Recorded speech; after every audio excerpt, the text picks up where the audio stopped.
Dragons are ancient creatures, demonic in blood, and natural predators of humanity. There are only two ways to kill them. One is to use silverine aura released from silver weapons, and the other is to burn their flesh with sunlight. And our main character, Ragna, is a dragon hunter. His partner is a young girl named Leonica, also known as Leo, a prodigy among hunters. Rumor has it she can hunt down as many as 50 dragons all by herself. This little girl, loved by the silver sword itself, is Ragna's hero. But when people saw a weak nobody traveling with a genius, quite a few grew jealous and bitter. Among them was Sykes and his group.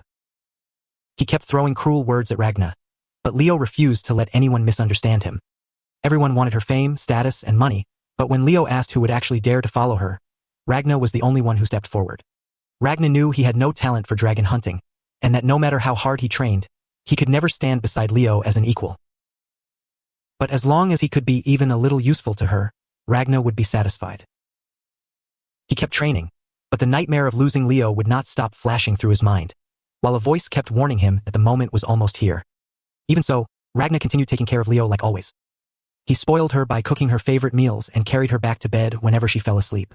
Recently, dragon hunting jobs had become fewer and fewer, but Ragna was still terrified by the thought of Leo being killed by dragons.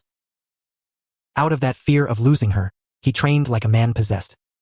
The words of that mysterious man kept echoing in his head, making it impossible for Ragna to focus. When Leo saw him spacing out, she thought Sykes had been running his mouth again and was ready to beat him up. But seeing Ragna stay silent, she asked him directly what had happened lately to make him so desperate. Ragna felt miserable because aside from taking care of her every day, he believed there was nothing else he could do for her. But from the very first time they met, Leo had believed Ragna could become strong too. As a true genius, Leo admitted Ragna had no talent as a dragon hunter, but she had a feeling he would definitely become stronger. She did not know when, where, or why, but she believed in Ragna and was determined to protect him. Ragna was treated as a cursed child because when he was 3, his parents were eaten by dragons. After that, the relatives who took him in met the same tragic fate. Then Ragna was bought by a wealthy man, only for that man's mansion to be burned down by dragons as well. Even though Ragna survived every dragon attack, he could never stop wondering whether there was any place in this world where he truly belonged. In that darkness, a warm light suddenly shone on his path. Leo invited him to hunt dragons with her, without fearing that being near him would attract another dragon attack. She told him that if you are stronger than dragons, you survive, and since she was very strong, she wanted to prove that to Ragna. And Leo really was strong, so Ragna could not imagine her dying before him, and he no longer thought of himself as cursed. He wanted to stay with Leo for as long as possible, even until the day dragons finally ate him. So when he heard that a city with no need for dragon hunters had been destroyed, Ragna panicked. He was just about to tell Leo to run when a swarm of dragons arrived and began destroying the city. In the middle of that danger, Leo rushed off without hesitation right in front of Ragna, forcing him to chase after her. The dragons were both numerous and powerful, steadily pushing the guards back. At that moment, from the flames behind the dragons, a man slowly stepped forward. His body was wrapped in blood, but when the soldiers approached him, that blood turned into sharp spikes and tore them apart. That man was the leader of the dragons, a superior dragon who had taken on a human-like form. Ragna ran toward the source of the flames and saw the very creature that had killed Leo in his nightmare. He believed that if he defeated that dragon, Leo would be safe, but the silverine aura from his silver sword could not even wound him. From another direction, Leo saw Ragna get blown away by the dragon and angrily tried to charge straight at him. After being knocked into the water, Ragna sank deep into the nightmare that had been haunting him lately. In that nightmare, he saw himself lose Leo and lose his sanity to his hatred of dragons.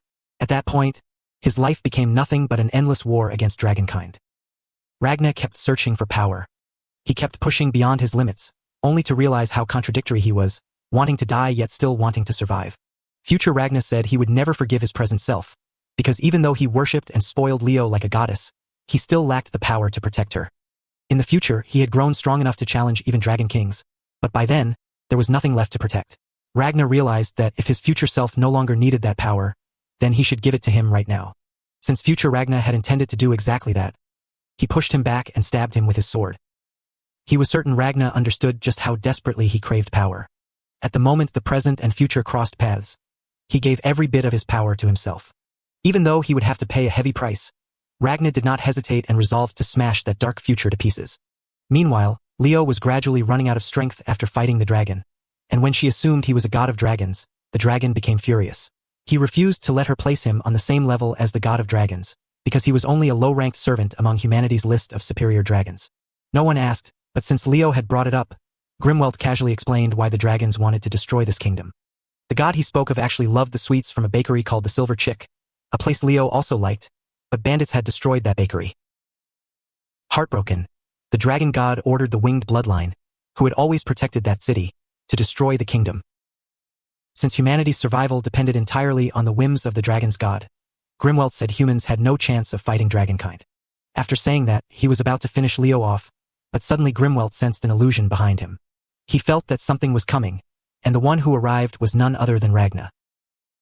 Because in the future, he had fought countless battles, stood on the brink of death again and again, and still seized victory. Over the next 10 years, the silver sword became part of him before he even realized it. Ragna began to understand that he himself was the silver sword. A terrifying phenomenon occurred, and the gap between his hand and the sword slowly disappeared. Although his body screamed in abnormal pain, it could not stop Ragna from hunting dragons. After 5 years of ignoring that pain, he fully fused with the silver sword, turning his body itself into a weapon that released silverine aura. He spent another 3 years learning how to amplify the silverine aura inside his body, then another 4 years mastering how to freely control it. 10 years later, Ragna had surpassed the realm of humanity and completed the ultimate combat art. Wherever he stepped, no dragon could survive. As Ragna approached Grimwelt, the dragon felt as though the leaders of the bloodline, those granted the title of king by the dragon god, were standing before him. Even while overwhelmed by terror before such power, he stubbornly insisted that a lowly human like Ragna could never make him afraid. Grimwelt returned to his true form and released the full power of his bloodline. He tried to defeat Ragna with his strongest flames, but with just 2 slashes, the gigantic dragon shattered and vanished into the air. When Ragna came back to his senses, he realized the person he wanted to protect was still standing safely right there, and he hugged Leo in relief, sobbing like a child. She did not ask why Ragna had suddenly become so incredibly strong, and simply acknowledged all the effort he had put in. Hearing that, Ragna said the one who worked hard was not him, and that person was no longer here, but Ragna knew what his life had been like and understood how deeply he had longed for Leo. Future Ragna was now standing in a strange place with an equally strange person. That person had been with Ragna for a long time, but this was the first time he had ever seen him smile.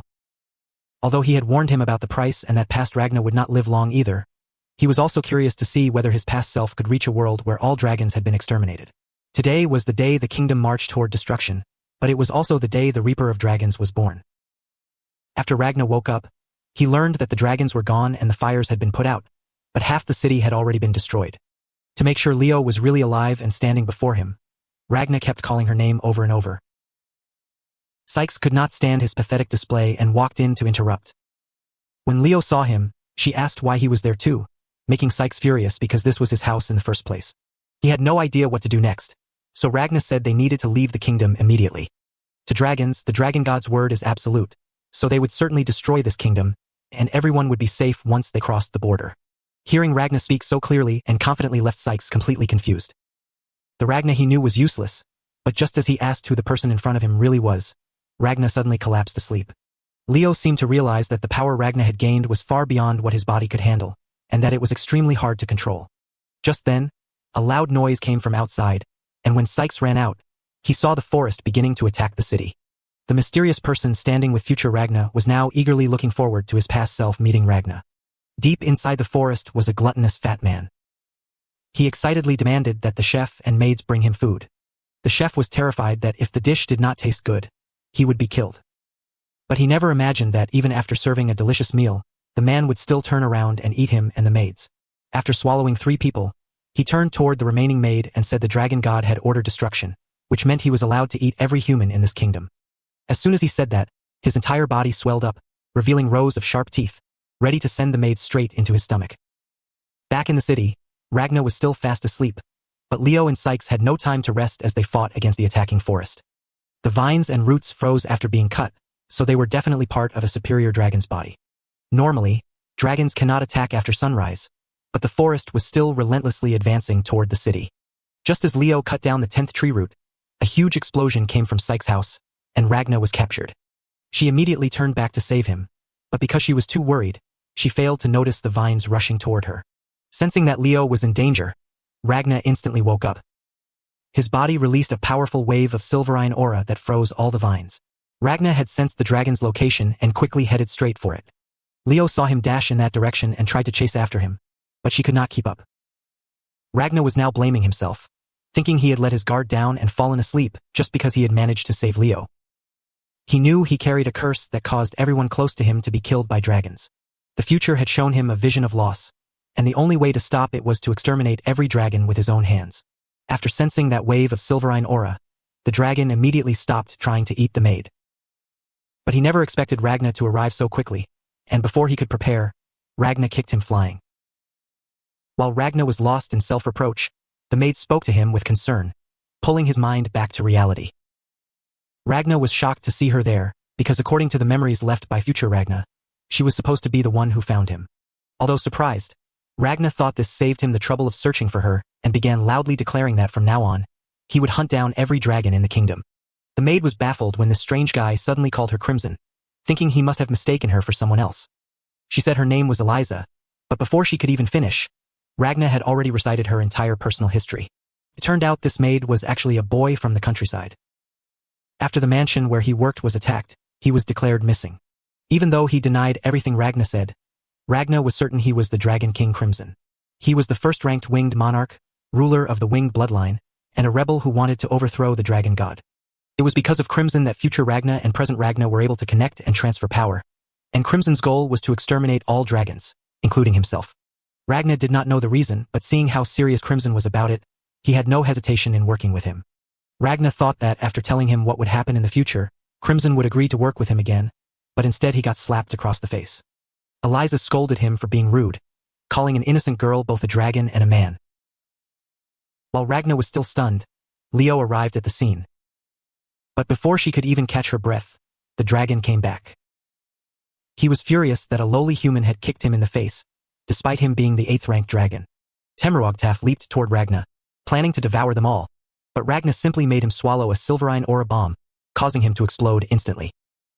After seeing Ragna's power again, Leo felt a little uneasy, but so that he would not overthink it, she said she had known he would become incredibly strong from the moment she met him.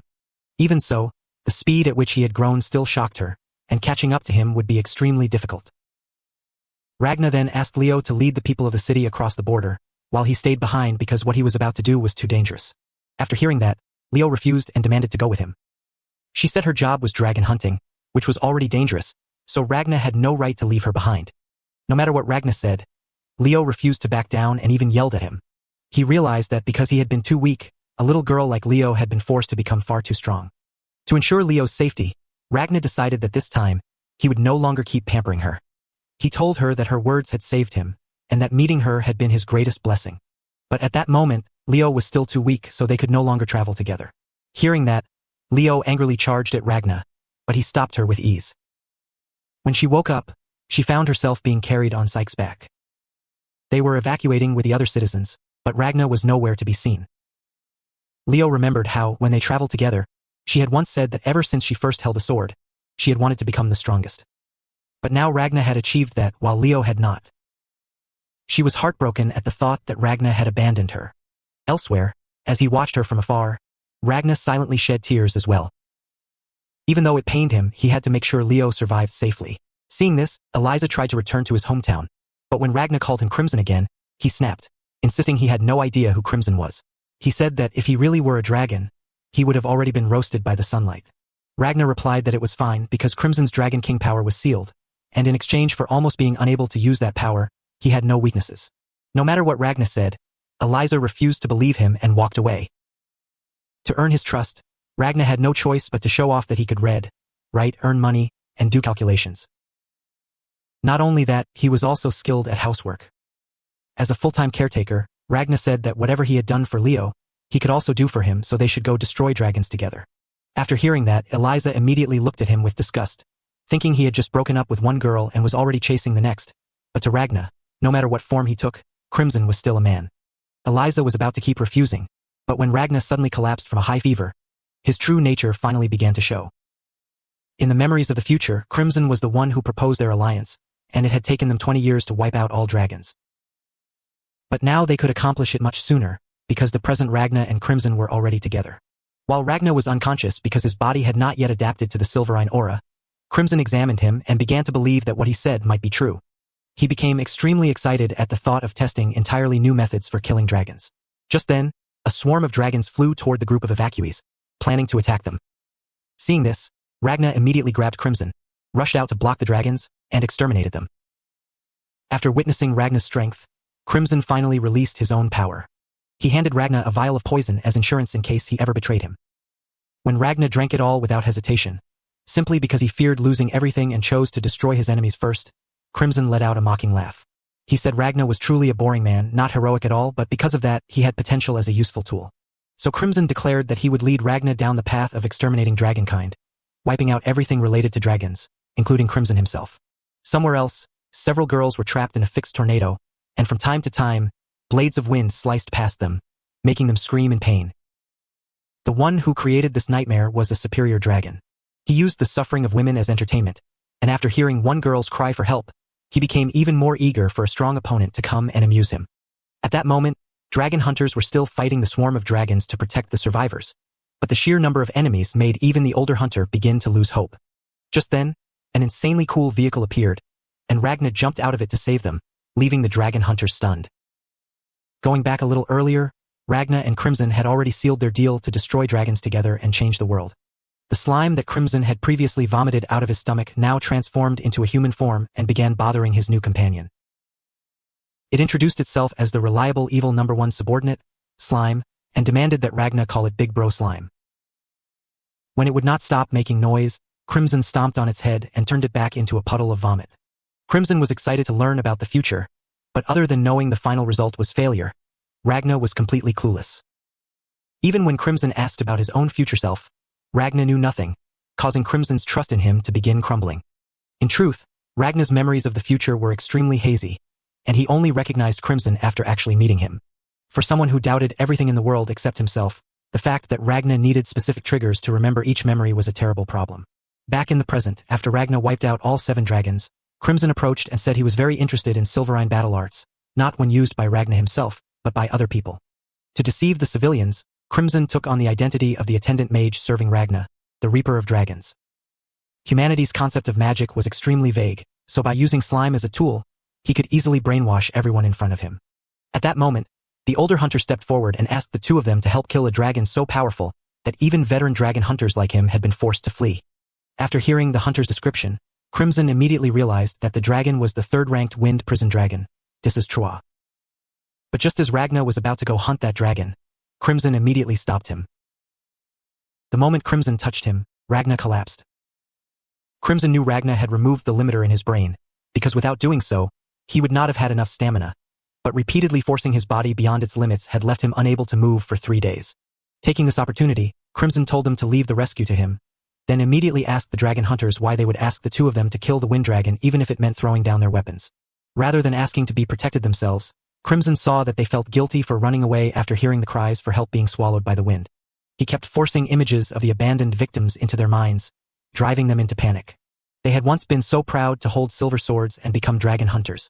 But when they realized they were nothing more than bait for dragons, those hunters became terrified and began craving power like Ragna and Crimson possessed. At that moment, the older hunter looked toward Crimson and saw him holding the sword Ragna had just used to wipe out the dragons. Crimson told the hunters that the sword in his hand was the very power they desired. As long as they possessed it, even they could kill a superior dragon by themselves. After saying that, he handed the sword to the older hunter and led them back to the city they had once tried so hard to escape. Crimson stood before a door, then used his strange key to open a room fully stocked with machine guns. The guns in this room were completely different from any weapons they had ever seen, but the most special part was the armor-piercing bullets. Even though Crimson was making everything easier, Ragna was still deeply frustrated because he could only lie there helplessly, and he hated being called the Reaper by Crimson and used as the public face of the operation. Crimson exposed the real reason Ragna had chosen to travel with him.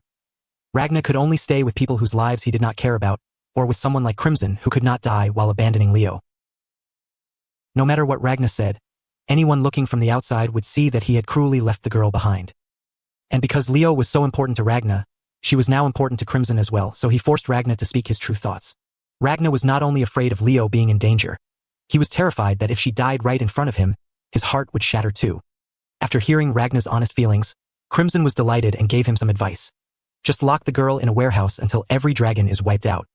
Unable to stand Crimson's twisted idea, Ragnar swung his arm to punch him, but with his current weakened body, he could not even touch him. Worse still, Crimson stomped on Ragnar several times, and it definitely hurt. When Ragnar called him a horrible person, Crimson looked genuinely pleased, because to him that was still a form of recognition. What really annoyed him was the strange feeling that Ragnar knew him so well, even though the two of them had only just met. After saying that, Crimson kicked Ragnar one more time and declared that he would be the one to eliminate the Wind Dragon.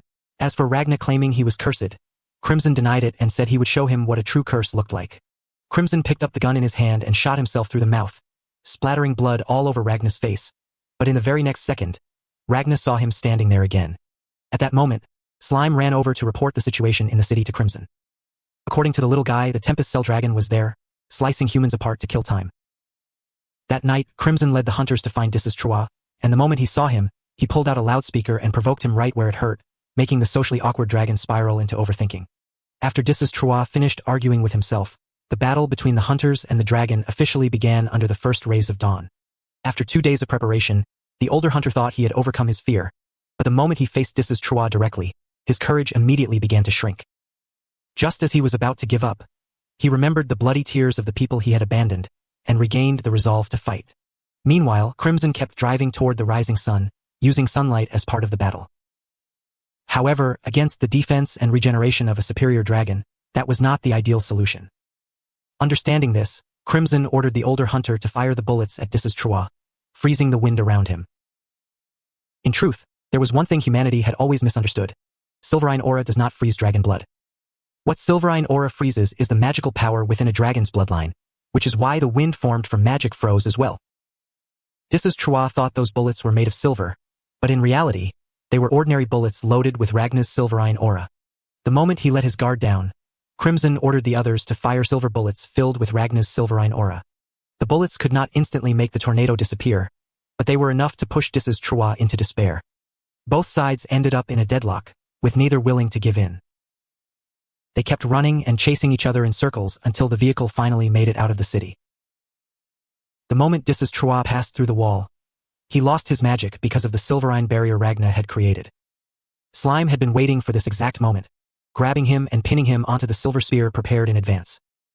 Disses' heart was instantly frozen, leaving him unable to summon wind, while the sun continued to rise higher. He writhed in pain as the sunlight burned him, but he eventually managed to break free.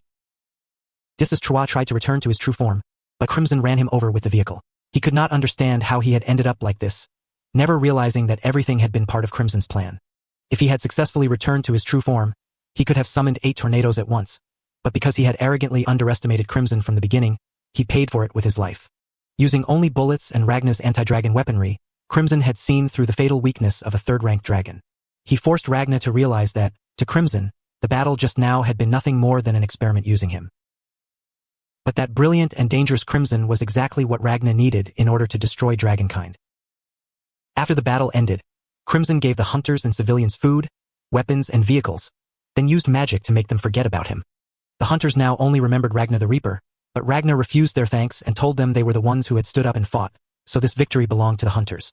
As soon as everyone left, Crimson pulled out a small radio. The radio kept broadcasting an announcement that cities around the border were being attacked by dragons all at once, ordering civilians to evacuate toward the capital. If evacuation was impossible, they were told to absolutely avoid approaching the border area. The army would come to rescue them. The moment Ragnar heard this, he realized it was a trap meant to herd all the civilians toward the capital. So Ragnar and Crimson changed course and headed toward the capital to continue hunting dragons. 5 days earlier, in the capital, King Femudlace was shocked after hearing that a city had been attacked by dragons, so he urgently recruited dragon hunters under the army's command. The sudden appearance of lightning forced them to remember what had happened 20 years ago. Back when they were on the verge of being invaded, bolts of lightning had struck down and saved their nation. The king had always believed the dragons in that area simply disliked conflict, but he never expected things to end up like this. Even so, with the barrier protecting the capital, he believed even superior dragons would struggle against tens of thousands of soldiers. But the moment he thought that, he sensed something was wrong. The area around him suddenly became strangely silent, and a young girl with white wings appeared, introducing herself as one who had been granted the title of king by the dragon god. She said her name was Ultimacia, first seat of the winged bloodline. She was a mysterious dragon monarch with no public record of action during the long war between humanity and dragons. The barrier King Femud had been so proud of could only make her feel a little warm. Ultimacia also realized that if people discovered a dragon monarch had appeared in the capital, chaos would break out, so she manipulated time and stopped the entire world. She said she wanted to meet King Femud directly to apologize. Then she summoned a sword with a severed head attached to it. According to Ultimacia, it belonged to the one who had destroyed the city in an instant, so she had punished him and rushed to the capital to apologize. Seeing the dragon monarch's strange attitude, King Femud kept calculating in his mind and ultimately decided to accept her apology. Ultimacia was delighted that her apology had been accepted, because she had originally intended to let the people of the kingdom pass away peacefully, not attack any city. Only then did King Femud learn that the dragon god had ordered the destruction of this kingdom. Ultimacia had planned to wipe out the kingdom quietly, but since one city had been destroyed and caused panic, she had no choice but to order attacks on the cities near the border. Seeing that the situation could no longer be saved, King Femud tried to eliminate the dragon monarch, but unfortunately, she was carefully protected by 2 attendants, one of whom nearly sent him to the afterlife. Seeing that, Ultimacia turned time back, making the king experience death once, then added her brainwashing words on top of it. In the end, King Femud decided to cooperate with her so that everyone in the kingdom could die peacefully. After the agreement with Ultimacia was made, the number of refugees arriving in the capital grew larger and larger, while King Femud sat on his throne like an empty shell, doing nothing. Meanwhile, Ultimacia went to speak with the subordinate whose head she had used as an apology, in order to discuss the next steps of the plan. If things continued at this pace, the entire population of the kingdom would die gently, but variables had already begun to appear. The 9th-ranked dragon had been defeated by 2nd Princess Starlia Lace, forcing her to send the 5th and 6th ranks as support. Meanwhile, in the south, they had also lost contact with the 3rd, 8th, and 10th-ranked dragons, so Ultimacia decided to postpone his punishment and return Wultakamui's heart so he could deal with the resistance. The moment bad boy Kamui returned to his complete form, he immediately tried to flirt with his boss, but even as the 2nd-ranked Lightning Claw Dragon, he was no match for the Dragon Monarch. After teasing him, Ultimacia sent Kamui off on his mission, but Kamui kept acting carefree because his speed was terrifyingly fast. In Ragna's memories, his future self had once been captured by the dragons on the ranking list, and they even held a vote on how they should cook him. Ragna was deeply disappointed in himself because his enemies were right in front of him, yet he was too weak to do anything. He had almost given up on living, but Kamui noticed that and decided he would not allow him to die. When Alto Zora heard that, he spoke up, nearly starting a pointless argument. To stop the bickering, Ultimacia sliced off Kamui's onion-like head and decided to let Ragna join the bloodline. She had seen his weapon and realized it came from the kingdom that had once been destroyed by them. She believed that the fact he had survived until this very moment was the will of the dragon god. Seeing that Ragna did not understand what Ultimacia meant, the other dragons took turns explaining that joining the bloodline meant becoming a dragon. Lower and middle-class dragons are born from the blood of superior dragons, while superior dragons themselves were once humans who received blood from a bloodline ruler. Alto Zora called it evolution into a being far superior to humans. After hearing that explanation, Ragna found it even more impossible to accept. They claimed they had once been human, yet they slaughtered humanity without hesitation. Because they had taken everyone around him, all Ragna wanted now was for every last one of them to disappear. But ignoring Ragna's will, Ultimacia forced her blood sword into his heart to turn him into a dragon, hoping to erase his hatred and change how he saw the world. After waking from that nightmare-like memory, Ragna found himself still sitting on the train with Crimson. Through that memory, he became even more convinced that no matter how hateful Crimson was, he was still better than the disgusting Ultimacia. Ragna once again resolved to eliminate Ultimacia no matter what. Crimson, meanwhile, was calculating Ragna's chances of defeating her. He thought having a few years to prepare would be ideal, but the other dragons had probably already noticed something strange near the border, meaning they would send Kamui. That meant this was their chance to launch a surprise attack on Ultimacia. If Ragna won, that would be perfect. If he failed, Crimson would save him because Ragna was his precious tool. At that moment, Ultimacia was communicating with the dragon god. The dragon god took the form of a little girl, but to Ultimacia, whatever the dragon god desired, the bloodline had to make reality. By the same logic, anything that had vanished from the dragon god's mind had to be erased, and the kingdom of Lace was one of those things. While Ultimacia was mourning the fallen members of her bloodline, Ragna had collapsed in a new district of the capital because there were far too many people there. Back in the old city, he had shown no signs of feeling unwell thanks entirely to Leo being by his side. But now Ragna could only sit in a corner and wait for Crimson to scout the situation. Before leaving, Crimson left Slime to watch him and warned Ragna to stay quiet and avoid attracting attention. Although the number of refugees pouring into the capital had already surpassed 2 million, the population was also gradually decreasing, which was why they could keep taking in more people. While no one noticed, large numbers of civilians were being eliminated, like food being digested inside a stomach. At that moment, Nebulum had just completed another purge when Borgias came to see him. The old man asked the boy where the bloodline ruler was, only to learn that the little fool had let her wander around town by herself. After splitting from the group, Crimson immediately went to meet his subordinate Golem. Golem had infiltrated the capital and become Lieutenant General Rowan. Chimera was with Golem as well, always ready to follow orders. After meeting them, Crimson said Ragna would clash with Ultimacia, so they would all work together to kill the winged monarch. At that same time, Ragna and Slime were watching the army put on a flashy display of strength. The moment he heard the soldiers bragging, Ragna guessed this was a trap and turned away from the crowd. As soon as he left the commotion, Ragna passed by a figure he could never forget for as long as he lived. Even though his instincts screamed at him to draw his sword, he had already promised Crimson that he would not face Ultimacia on his own, so he had no choice but to hold himself back. The moment Golem heard Crimson say their next plan was to hunt the winged monarch, he immediately objected. Although he spent his days messing around with women, after observing her undercover, he felt they were still not strong enough to defeat Ultimacia. Even though Golem's analysis was convincing, Crimson rejected it because he believed in Ragna's combat ability. Golem still tried to advise Crimson because in his view, raw power meant nothing against someone who could manipulate time. Seeing him disobey their master's orders, Chimera took the chance to make Golem look bad. When she called him a coward, Golem fired back, saying she was nothing but a brainless idiot. To prove Chimera was stupid, he gave her a first-grade math problem, and just as expected, she could not solve it even after counting every finger and toe she had. Seeing the two begin insulting each other, Crimson scolded them both, because no matter how differently they thought, they were both creations he had made, so insulting each other was the same as throwing dirt on his face. After watching Golem's surveillance footage, Crimson told him he might as well blow himself up for daring to doubt his judgment. Chimera was visibly delighted to see Golem get scolded, leaving him furious but unable to do anything. Based on Golem's footage, Crimson realized that Ultimacia's time distortion magic was not invincible. Meanwhile, Ragna was still caught between his instinct to kill Ultimacia immediately and his reason telling him to follow Crimson's orders. He did his best to avoid Ultimacia's touch and her concerned attention. Fortunately, the brainless slime spoke up at just the right time, telling Ultimacia to stay away, which helped Ragna calm down. He decided to regroup with Crimson first and deal with Ultimacia afterward.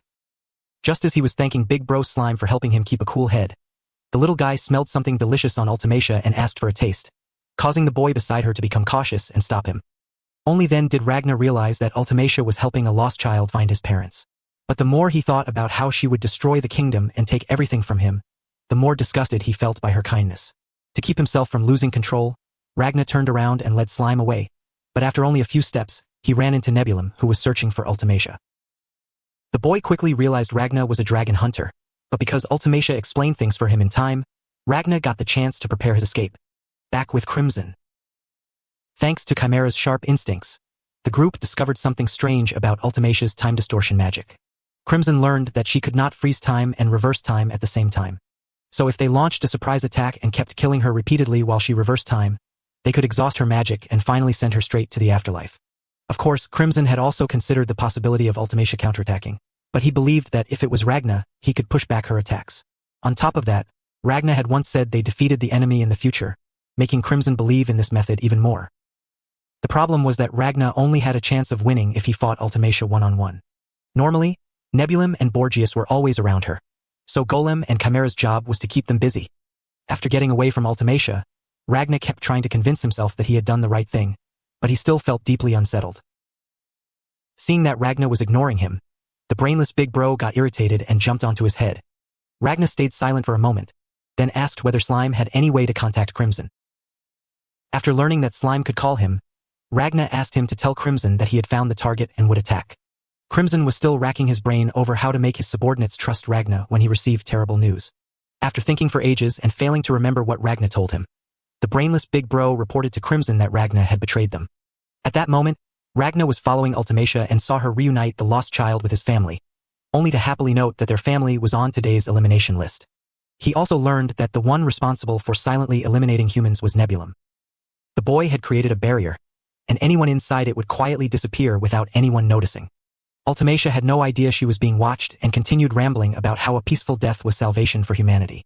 After speaking for a while, she felt that putting the dragons on display had been very effective, so next, they would continue doing the same in many other areas of the capital. Ragnar could no longer endure it and appeared before Ultimacia once again. He realized that earlier, he had run away for no reason other than fear. He was not only afraid of Ultimacia's true nature, but also afraid that he could not properly use the power he had been given. Ragnar was disgusted by his own hesitation before his enemy, so now he could no longer obey Crimson's orders and decided to settle things with Ultimacia right there. The moment Ultimacia noticed something was wrong with Nebulum, the boy had already been struck down by Ragnar.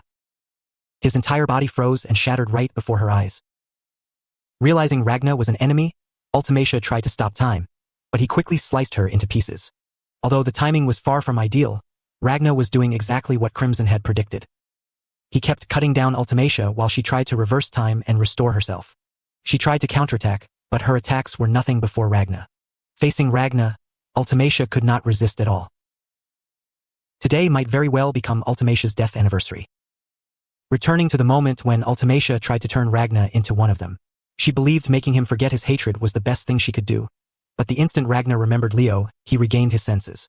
Through the pain, Ragnar pushed Ultimacia away, struggled toward his sword, grabbed it, and stabbed himself in the heart. Even if his life truly was meaningless, Ragnar refused to let himself be controlled by his enemies. When Altozora saw Ragnar grab the sword, he tried to stop him, but Kamui held him back because he wanted to see something interesting. The dragons could not understand why Ragnar stubbornly rejected Ultimacia's kindness, while she herself thought that perhaps letting him die there was the true salvation.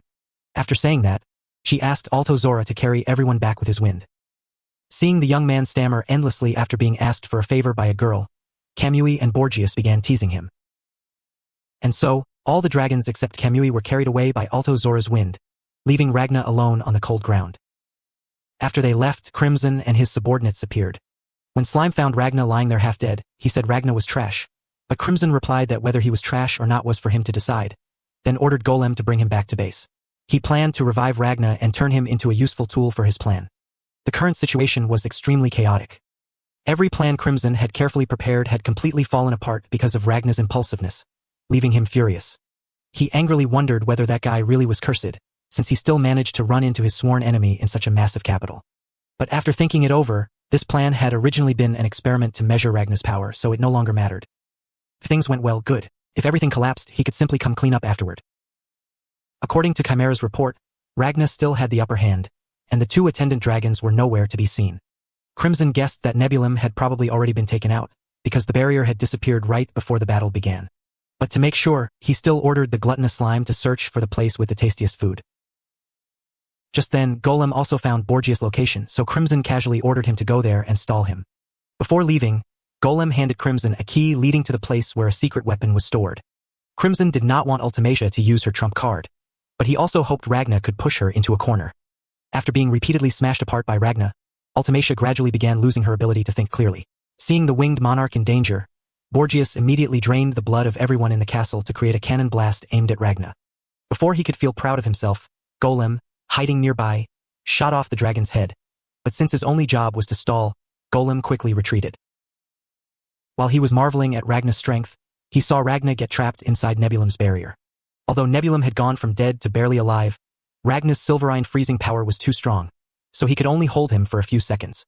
Fortunately, that short amount of time was enough for Ultimacia to complete her reversal. They thought they only needed to hold out for one more second, but at that moment, Big Bro Slime found Nebulum and quickly gobbled him up. Even so, Ultimacia had already completed her reversal and began activating her time stop.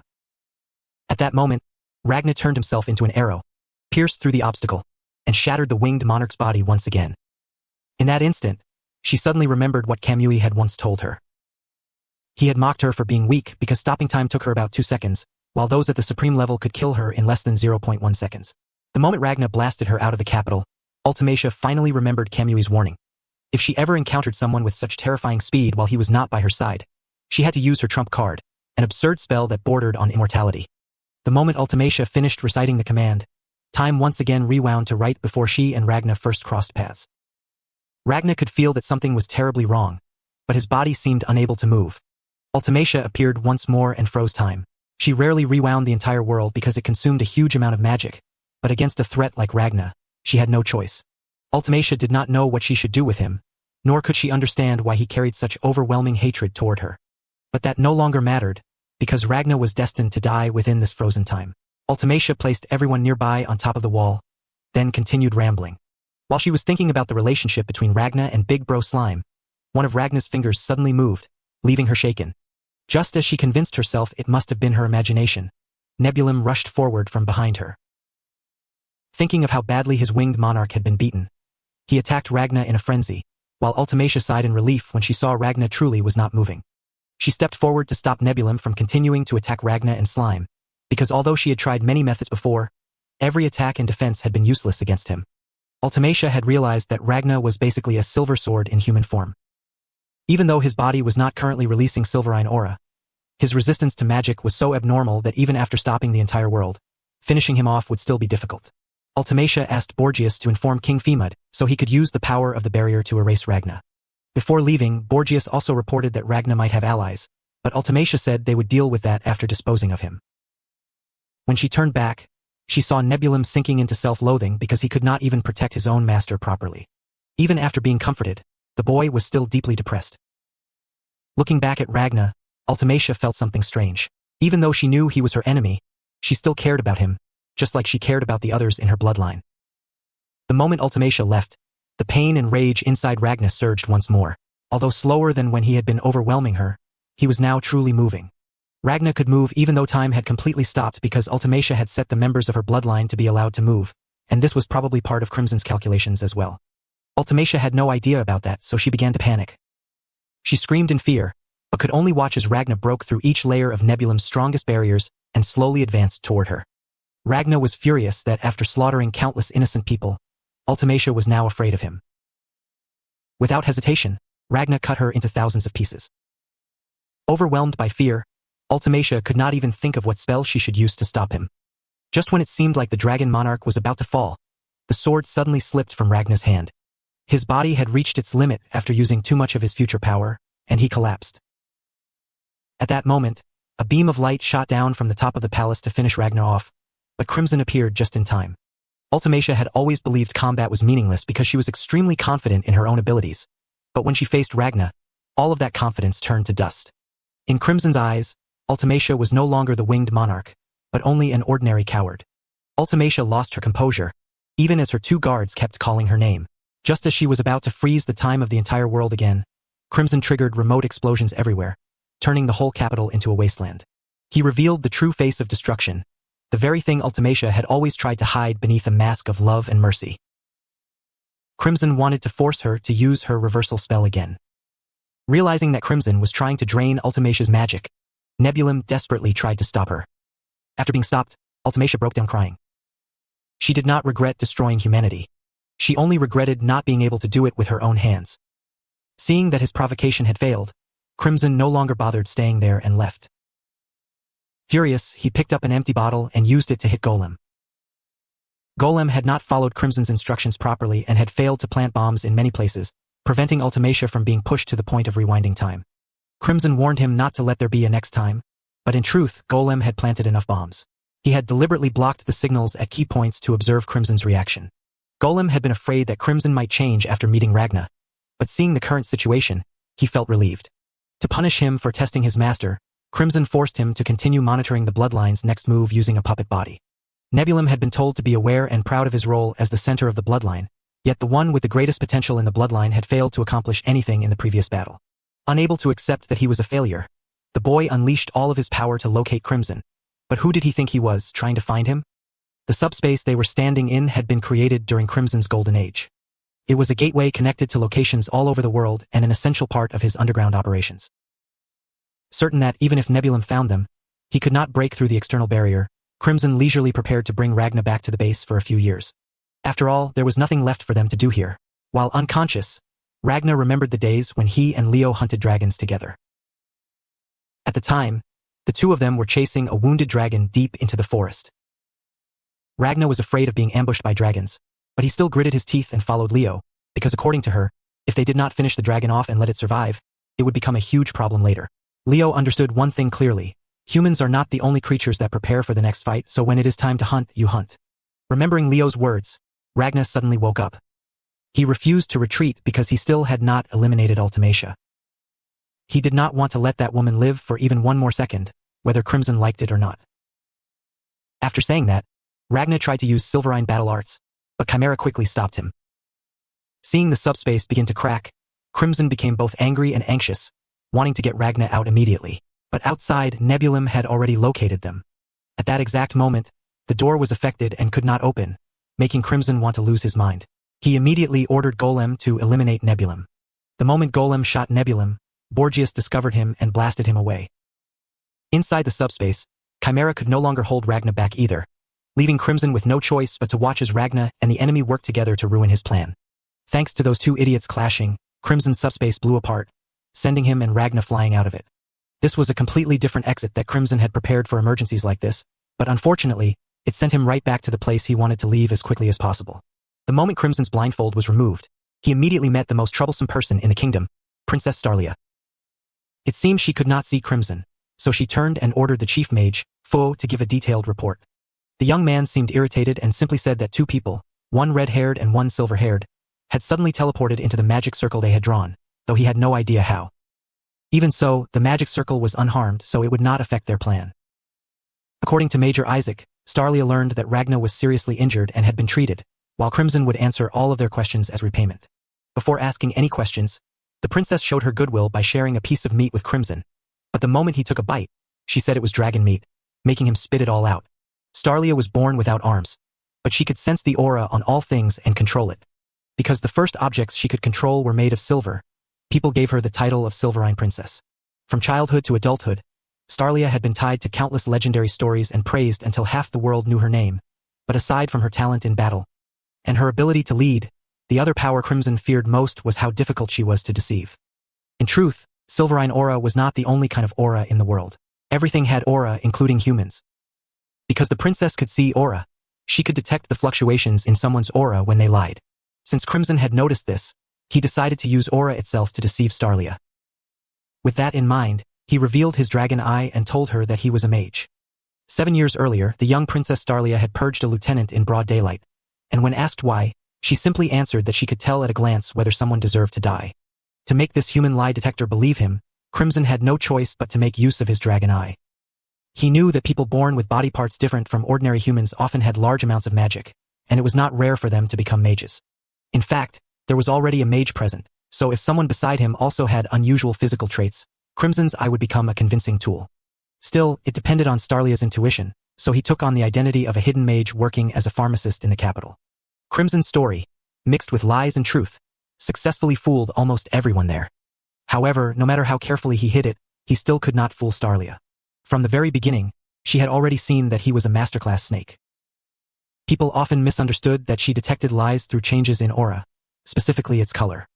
For example, when someone told the truth, their aura would be blue, and when they lied, it would turn red. But aura can be controlled with training, so to detect the lies of Master Scriptwriter Crimson, she used a trash-like sense and smelled the rotten stench in his aura. Crimson was still trying to force his way through, but Starlia granted him a self-made sword. It turned out she could use silver weapons to see through a person's true nature. Then she gave an example, saying that the true nature of the dull four-eyed Major Isaac was nothing more than a pair of glasses. Isaac, suddenly dragged into the conversation, heard the princess say his inside and outside were exactly the same, and that he did not know how to lie, leaving him unsure whether to be happy or sad. On top of that, in Starlia's eyes, the young man was literally just a pair of glasses. Meanwhile, the sword master Garm standing behind Crimson looked old and worn out, as if he had become one with his sword, but in Starlia's eyes, he was incredibly beautiful. The princess had even dreamed of marrying a swordsman more beautiful than her teacher, but unfortunately, she had never met anyone like that. In short, one's true nature is the history of their life, and it cannot be faked. So after seeing through Crimson's evil nature, Starlia immediately ordered the entire squad to draw their swords. She had seen that the series of explosions in the capital were his work, so whether he was a dragon or a human, she had to eliminate him. Seeing that he could no longer negotiate with Starlia, Crimson switched targets to Fo. Unfortunately for Crimson, while the people here might not always follow their commander's logic, once she used her intuition, every one of them would obey. Since cooperation with the princess seemed impossible, Crimson planned to wait until they thought he was dead, then hide somewhere inside the base and look for a chance to escape with Ragna. But just as he finished all that planning, Ragna appeared once again and ruined everything. He stood in front of Crimson and stopped the princess's sword with one hand, saying that he was the one responsible for killing this guy. Although he did not know what had happened, Ragna was absolutely certain everything was Crimson's fault. Isaac was shocked the moment he saw Ragna appear. When he turned around, he saw old Garm already lying flat on the ground. As for Starlia, the moment she saw Ragna, she was so frightened she fell backward, thinking he was a sword that had grown arms and legs. Crimson became extremely curious about how someone who saw the world differently from ordinary people would perceive a man like Ragna, who had surpassed human limits and fused with a silver sword. The sight of a sword with arms and legs nearly scared the princess to death. Her subordinates thought Ragna had done something to their commander and charged at him, only to get beaten down instead. After observing Ragna carefully, Starlia felt he was the perfect fusion of man and sword, and immediately began staring at him with love-struck eyes. Watching the princess fall for the intruder reminded her matchmaker of the past. After Starlia purged the traitor, all of her marriage arrangements were cancelled. Back then, the princess did not care at all because she had no intention of getting married, while the matchmaker, who had been hired to train the guard beasts, only wished she would marry soon so she could receive her generous reward. Seeing the so-called goddess know the princess like this left the matchmaker speechless. Starlia dreamily admired Ragna's muscular body covered in scars and his strange head, still unable to tell what was supposed to be beautiful, yet her maiden heart began to flutter. Taking advantage of the princess going blind with love, Crimson fed Ragna the line to ask her to spare his life. Just as Crimson had hoped, he was no longer sliced apart and was instead thrown into the same cell as Ragna by Isaac. Because Ragna had once again ruined Crimson's plan, he was definitely in trouble now. Crimson was deeply displeased that Ragna kept getting in his way, while this damn idiot only had thoughts of returning to the capital to fight Ultimacia. After Crimson finished scolding him, Ragna suddenly remembered Big Bro Slime and wondered whether he had died in the previous battle. Fortunately, a tiny fragment still remained on Ragna's body, so in just 3 minutes, Big Bro Slime returned to the game in a mini version. Crimson said that once Ragna heard the information about this place, he definitely would not insist on going back anymore. The place was currently in total chaos because aside from the Silver Core, 1,500 refugees were also packed inside the base. With the situation like this, Four-Eyed Isaac reminded Fu the Mage to keep the news of the intruder's secret, but the irritated guy demanded hush money. However, before they could finish negotiating, 2 more people found out about the intruders. After asking around, they learned that Christopher and Shin had heard the news because old Garm had been sitting in the middle of the road, thinking ever since he lost.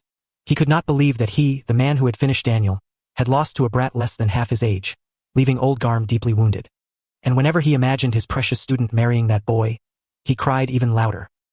Meanwhile, Shin kept demanding a one-on-one duel with Ragna, giving the glasses guy a terrible headache. Worse still, more and more members came over to watch the drama, while not a single one of them bothered reporting for duty, making him so angry his glasses nearly cracked. At that moment, the princess was lost in thoughts of the sword man, so her matchmaker slapped her. The princess was annoyed at suddenly being hit, but after a few punches from the matchmaker, she accepted that she was in love. After hearing a long lecture from the gorilla butler, Starlia finally pulled herself together, stopped drowning in romance, and returned to her work as commander. Back in the capital, aside from Nebulum still drowning in self-loathing, Ultimacia was also seeking out the dragon god, but unlike before, this time the dragon god embraced her. When the god lifted her face, Ultimacia was so frightened that she woke up from the nightmare. As soon as she woke up, she tried using her time-stop spell again, but it seemed it was no longer as powerful as before. Once Starlia returned, she immediately ordered the soldiers to update her on the dragon's situation. According to Shin and Christopher, the dragon's behavior was extremely strange. They showed no will to fight at all, as if something had happened to a superior dragon and they were holding a funeral. Hearing that, Starlia felt this was their chance to escape. Since the 5 cities and the capital had fallen, countless people had already been eaten by dragons. Even if she could only save 1,500 people, she was determined not to let the dragons have their way. The moment Crimson heard the princess's escape plan, he strongly approved. But as soon as Starlia saw Ragna, she blushed, causing Christopher and Shin to misunderstand and think he had done something to the princess. With a single glance, Ragna realized everyone here was strong, some even far above Leo. After hearing their entire plan, Crimson stated that with their current fighting force, they had no chance of escaping. He promised that if they cooperated with him, he would provide detailed information about the enemy and the death god weapon known as Ragna, a super powerful fighter capable of taking on a superior dragon alone. Although Crimson's words hit exactly where it hurt, Princess Starlia was too busy being happy after learning Ragna's name, so the discussion gradually turned into a war of words. Four-Eyed Isaac was getting a headache because the princess had become dead weight again, but fortunately, the gorilla attendant snapped her back to work mode. Starlia refused to cooperate with a masterclass snake, because it was too difficult to tell whether anything Crimson said was sincere. To earn Starlia's group's trust, Crimson revealed detailed information about superior dragons that they had never heard before. However, Starlia and Crimson were incompatible, so Ragna had no choice but to negotiate on his behalf. As an introvert, Ragnar felt there was no way he could do this, but Crimson believed that if it was him, even if he talked about toilets, the princess would still be completely smitten. While they were in the cell, Crimson had calculated that the number of dragons about to attack this place could reach 10,000, led by 2 superior dragons. If they relied only on the 350 soldiers in this corps, everyone here would be as good as dead. In order to save all the civilians here, Ragnar had no choice but to follow Crimson's orders and try to convince Starlia to cooperate with them. The best way to approach someone is to roast someone else together, so he dragged the worst person in the room into the fire. But no matter how terrible the material was, Ragnar still trusted and traveled with Crimson, because Crimson's desire to eradicate dragons was just as intense as his own. After hearing that, Starlia immediately made a face like she was constipated, shocking everyone around her. Only the gorilla woman understood that the princess was making that face to stop herself from easily believing the pretty man's words. But no matter how hard she tried to resist, she ultimately agreed to cooperate with Ragnar. Seeing the princess pretend she was not weak to handsome men, Crimson could not help but laugh. All of her subordinates wondered about the princess's decision, but since the ship had already sailed, both sides had no choice but to sit down and plan together. Starlia was curious about why the dragons had become so strange, and learned that Crimson and Ragnar had just fought a major battle against the winged monarch in the capital. Although they failed, the superior dragons were probably pale with fear and had already tucked their tails and returned to the capital. Just as Crimson predicted, the superior dragons rushed back and anxiously gathered around Ultimacia. After finishing his mission, Kamui brought Ultimacia a gift, the head of the older hunter, who was believed to have sent Dis's Trois to his grave. Although the hunter's spirit was admirable, he was still only an ordinary dragon hunter, so Kamui did not believe he was the one who defeated Dis's Trois. After saying that, he pulled out the sword the old hunter had used to finish Dis's Trois. It looked plain on the outside, but the amount of silverine aura and freezing power inside it was no joke, because Kamui's hand froze just from holding it. The moment she saw the sword, Ultimacia remembered Ragnar. She was so terrified that she wanted to avoid the sword, but after Kamui teased her too much, she grabbed it and slashed him with it. In truth, Kamui's teasing was his way of helping Ultimacia regain her confidence. He said she could not use her spell because she had already lost in her own mind, so to use her time distortion magic again, she needed to forget her fear.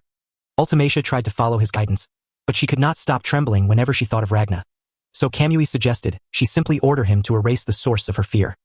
Although she hesitated, Ultimacia did not do that, because she believed her inability to use magic was her own fault, so she could not use Kamui to regain it. Ultimacia believed the first thing she had to do was erase the country according to the dragon god's will. But Kamui grew annoyed because she would not say her true desire out loud. She wanted revenge. Then he threw her down onto the bed, pinned her there, and declared that he would never forgive anyone who tried to hurt his woman in front of him. Hearing that, Ultimacia turned red with embarrassment and used the silver sword to knock Kamui off the bed. She began getting angry, thinking Kamui was looking down on her, and repeatedly struck him with the sword. She said if he did not want to follow orders, he could just fight however he wanted, but bad boy Kamui replied that he wanted to fight under her orders. He did not respect her as his lord, nor did he worship her as a saint. In his eyes, she was just a girl with serious issues, so in front of him, she only needed to be herself. Comforted by Kamui, Ultimacia finally said what she truly felt and ordered him to bring her the heads of Ragnar's group. At last, Ultimacia and Kamui stepped out of the room under everyone's expectant gaze. Ultimacia thought Kamui must have intimidated Nebulum to get into her room. But in truth, Nebulum was the one who had let him in, because he knew only Kamui could draw her attention. Meanwhile, Kamui was still excited after learning that someone called the Reaper existed, and he was looking forward to fighting him properly. After seeing a sword infused with Ragnar's silverine aura cut through her own sword, Starlia decided to bring every sword in the corps to him. When the soldiers heard about it, they charged at Ragnar with their weapons, but every single one of them had their weapon taken right before their eyes. As he kept taking their weapons and infusing them with silverine aura, Ragnar suddenly wondered whether this was really okay, even though Crimson had told him to keep half of his silverine aura for himself. Crimson believed using silverine battle arts in this fight was the best idea, especially since Ragnar was not in perfect condition right now.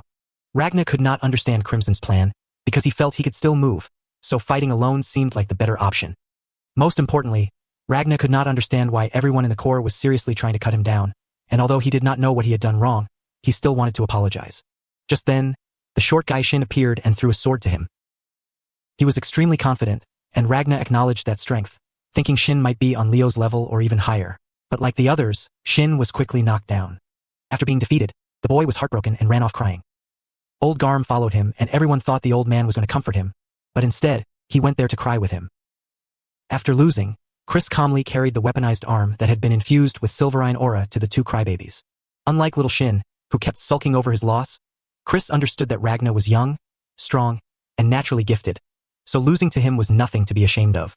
But old Garm disagreed, because the moment he and Ragna clashed, he felt the weight behind Ragna's arm, the ultimate realm reached by someone without talent through relentless training. Although Garm did not know whether Ragna was older than he looked, he still felt ashamed for having grown complacent at his age. So it turned out he was not only heartbroken because his commander had fallen for Ragna, but also because of this. Tired of sitting around with the sobbing old man, Shin stood up to find Ragna and get beaten up again, refusing to play the role of a background extra on the battlefield. After Ragna defeated Shin 7 times, the twins surrounded him and asked what he thought of Starlia, ready to take action if he said even one wrong word. Ragna had no idea about that, but whenever he faced the princess, he always felt nervous. That was because he thought the princess expected the face beneath his bandages to be handsome, while he believed he had absolutely nothing attractive about him. After deciding that Ragna was harmless, the twins took out their guns and asked him to infuse them with silverine aura. Looking at the two of them reminded Ragna of Leo. Big Bro Slime had been forbidden from showing himself, but the moment he smelled delicious dragon meat, he crawled out and was caught by the twins. At first, the children were excited to see Big Bro Slime, but when they heard him say he smelled dragon, their smiles instantly vanished and they carried him away. The little guy thought the two girls were taking him to eat dragon meat, but the moment they entered the room, they began telling him about their tragic past. Because of that past, the two of them had no emotions, but to nurture their feelings, they tried to imitate the behavior of children their own age. Big Bro Slime's words did not actually make them angry, but to act like normal children, the sisters decided to give the little guy a flower on his butt. In another room, the gloomy mage Fu was studying the magic circle. Mages have many ways to use magic, but all of those methods are imitations of superior dragons. The blood flowing through dragons' bodies is itself a form of magic, which allows them to easily use powerful spells. Mages used that as a model to create magic circles, with the core acting as the heart and magic power flowing through channels like blood vessels. Researching this was the mission of mages. At least that was what this guy thought, because right now all of them were completely stuck. After successfully creating individual magic circles, the group of mages still could not connect them together. With the current setup, teleporting one person required a huge amount of energy, and with the number of people in the base, even killing every dragon would not provide enough energy. After several sleepless nights, Fu's underlings had entered a completely fried state and started suggesting nonsense ideas, while they no longer had time to test anything. At this rate, the dragons would not even need to arrive before their own commander killed them first. With the tension stretched to the limit, Fu was about to sneak away, but unfortunately for him, Crimson overheard it. Crimson knew they needed completely new knowledge and fresh ideas to solve this deadlock, which was why he had come here. In the past, Zora and Tertectra had once been soldiers who hated Ultimacia because she had taken away their master. But after becoming superior dragons, the two of them chose to live for the sake of protecting the winged monarch. At present, Zora believed they had two main tasks. The first was to annihilate this country, and the second was to deal with those who had attacked Ultimacia. After hearing that, Kamui immediately volunteered to deal with the Reaper and his allies, but Zora rejected the idea. Since the enemy had attacked Ultimacia while Kamui was away before, they could not allow history to repeat itself. But Kamui was not the type to listen to some nagging woman, and more importantly, Ultimacia herself had previously ordered him to take the Reaper's head. When Ultimacia heard her name mentioned, she started regretting it and said she had only said that to feel better. Kamui could not believe his ears, because what she had said while they were getting all intimate on the bed earlier was clearly different. Hearing that, Zora became curious about what exactly happened on the bed, forcing Ultimacia to say it was nothing. According to Nebulum, they did not need to search for the enemy, because the enemy would definitely come back on their own. Although he had no proof, the boy knew they badly wanted to send the winged monarch to the afterlife. Since Nebulum and Kamui were currently responsible for protecting Ultimacia, the task of destroying the country now fell to Zora. And that meant humanity could no longer be allowed to die peacefully as originally planned. After receiving Ultimacia's approval, Zora assigned the dragon swarm to sweep through the capital. They would also search for those who tried to assassinate Ultimacia, while he and Terratectra would handle the silver core. And if the Reaper was with them, he would call Kamui.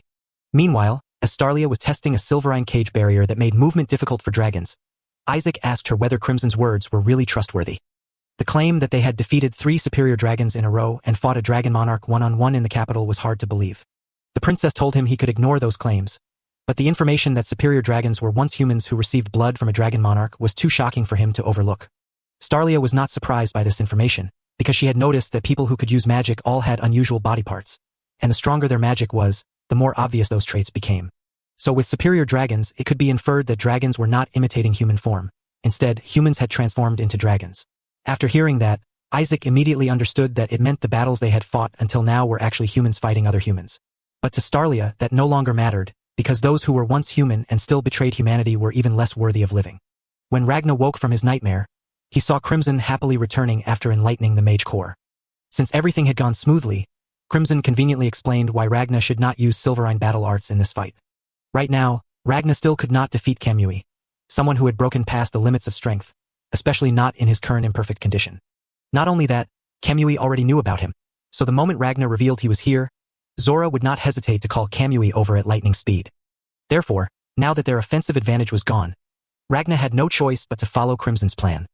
This would be an extremely difficult battle, especially since Ragna and Crimson did not share the same ideals. Four-eyed Isaac was furious that Crimson had escaped from prison again, and while searching for him, he ran into the gloomy mage passing by. Just as he was about to warn him in case Crimson sabotaged the magic circle, he learned that thanks to Crimson, the current magic circle had become several times more advanced. Only then did Isaac realize that while escaping prison, Crimson had gone to the mage core and acted like a top student just to humiliate them. His fake innocent attitude made Fo so angry he nearly cried, because even though the magic circle was complete, it was no longer truly his work. Back in the prison cell, Big Bro Slime had returned, but he was no longer clean. His body was covered in graffiti, and even if the drawings were erased, the stain would remain forever in his young heart. Ragna could not understand Big Bro Slime's feelings, because he had never experienced having a flower drawn on his butt. Just then, Crimson came back. After learning that Ragna had infused half of his Silverine aura into the core's weapons, Crimson told him to pour the rest into one sword for his own use. As for Big Bro Slime, a little physical impact would instantly erase any inconvenient memories. Once Slime returned to normal, Crimson assigned him the task of monitoring Ragna. After giving the order, Crimson tried to leave the cell, but the moment he ran into the Silverine princess, he immediately became obedient, willingly lying back down inside the cell without daring to move.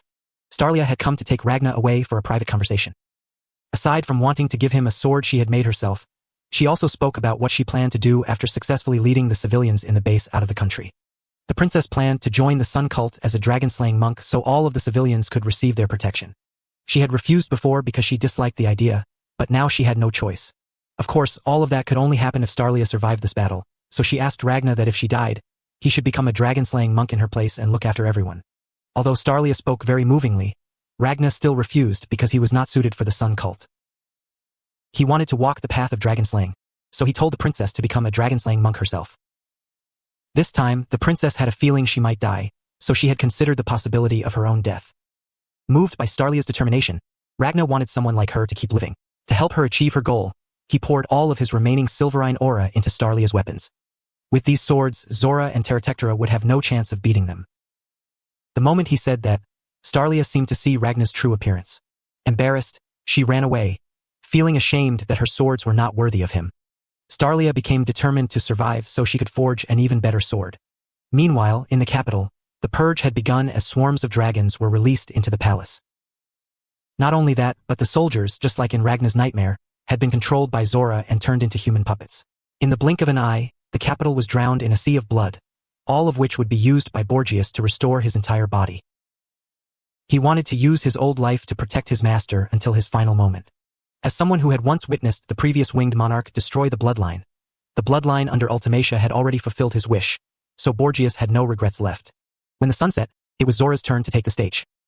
Without wasting words, he immediately destroyed the underground barrier, while Terratectra dove from the sky like a missile, aiming to blow the entire base apart. However, Crimson had predicted all of this, so Ragna quickly stepped in to block the aerial attack.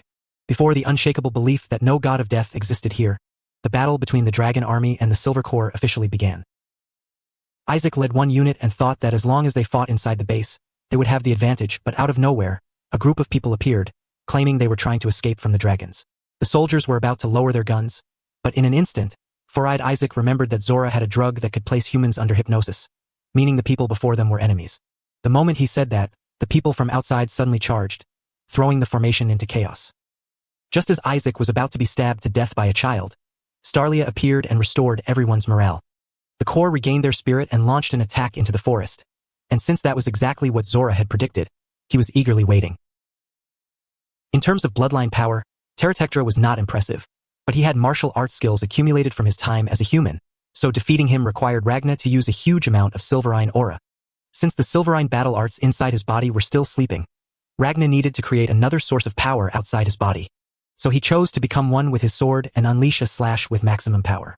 Princess Starlia entrusted her power to the aerial mobile squad, and thanks to the twins' extraordinary eyesight, she grasped the overall state of the battlefield. However, they did not know that every single move they made had already been seen by Zora. Although he was surprised that they had quickly defeated the first wave of soldiers, to him, this was only the beginning. Outside the base, Terratectra had managed to knock Ragna down, but he himself was also in terrible shape.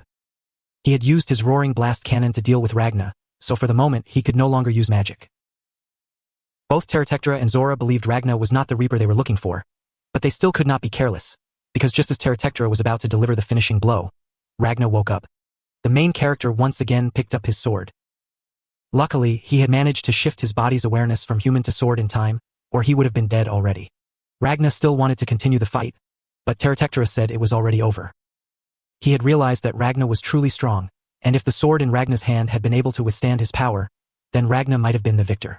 Seeing that Ragna's body had also reached its limit, Terratectra did not continue the duel, and instead left him behind with a huge number of lower dragons. When Ragna realized Terratectra was heading for Starlia, he became even more desperate, but his body was now badly injured. If Shin had not arrived in time, the story might have ended right there. Seeing the man who had repeatedly defeated him now barely standing on the battlefield made Shin's blood boil. Ragna was surprised because if the short guy and old Garm were here, then who was protecting the base? It turned out they had sealed off every other entrance and left only one route open. Four-Eyed Isaac was holding that route, while Starlia led 200 core members to attack the enemy. Since the Princess knew Croth was in trouble, she sent the two fastest people to support him. After hearing that, Ragna told the old man and the boy to go back, but seeing him on the verge of collapsing while still talking big, Shin refused. Neither of the two stubborn idiots would back down, so their argument turned into a sword fight. After 69 losses, Shin became even more determined to defeat Ragna. In the past, Shin had been just like him, not valuing his own life and only caring about killing as many dragons as possible. He refused to accept the idea of planning an escape before the fight had even begun. But after being scolded harshly by Starlia, the short guy realized something. If they could not defeat superior dragons, then killing any number of ordinary dragons was meaningless. And even if they ran away, that retreat would give them a chance to destroy the bloodline later. After a few exchanges, Shin took advantage of Ragna's opening and won their 70th duel. He reminded Ragna that no matter how strong he was or how noble his reason for fighting might be, he should not act like he was the main character. Hearing that, the actual main character froze. While the two young idiots were fighting each other, poor old Garm had to strain his back cleaning up the dragons, but it seemed another swarm was already on the way. The old man told Ragna that he had hesitated many times, but now that he was standing on the battlefield, his old bones still wanted to become stronger. Big Bro Slime joined in as well, saying he was extremely disappointed in Ragna, so from now on, he would no longer ride on Ragna and would sit on Shin's head instead. Shin thought Big Bro Slime was the twins' toy, but the moment he heard Slime say he knew where Terratectra was, he got excited and went hunting with old Garm. Thanks to their careful preparations, they had overwhelmed the enemy both in the air and on the ground in this first battle, so now they only needed to collect enough magic from the dragons to teleport and escape. Although that plan was perfect, unfortunately, Zora had already figured it out and would definitely not let it succeed as they wanted. Although Starlia could see the aura of all things, dragons did not emit aura. In her eyes, they were black masses in a world filled with light. Inside this dragonized forest overflowing with darkness, it was very difficult for the princess to locate the dragons. The only thing she could observe was the movement of the human soldiers controlled by Zora, and right now they had been sent to disrupt the teleportation formation which was set to teleport humans only. On top of having their plan interrupted, they also had to face mature dragons capable of using magic.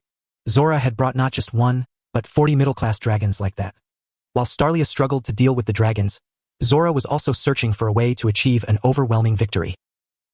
He realized the teleportation circle's range was wider than usual, meaning the princess must have support behind her, so he had to find a way to stop the magic circle inside the base.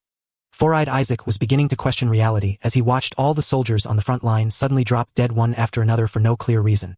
In that situation, Isaac was certain it was because of the white dragon standing at the entrance. The moment it opened its eyes, every barrier Starlia had created immediately disappeared. Before they even realized it, the wall had been hollowed out and destroyed, so they had no choice but to retreat to the second defensive line. Although this dragon was small, it was still a mature dragon, and just as Crimson had predicted, it possessed time manipulation magic similar to Ultimatia's. The dragon used stop time to attack them, But it could not stop time continuously, so Isaac planned to use the moment when it could not control time to land a finishing blow. Unfortunately, his calculation failed because the dragon avoided the fatal strike. Just as the dragon was about to stop time again, Ultimacia suddenly appeared.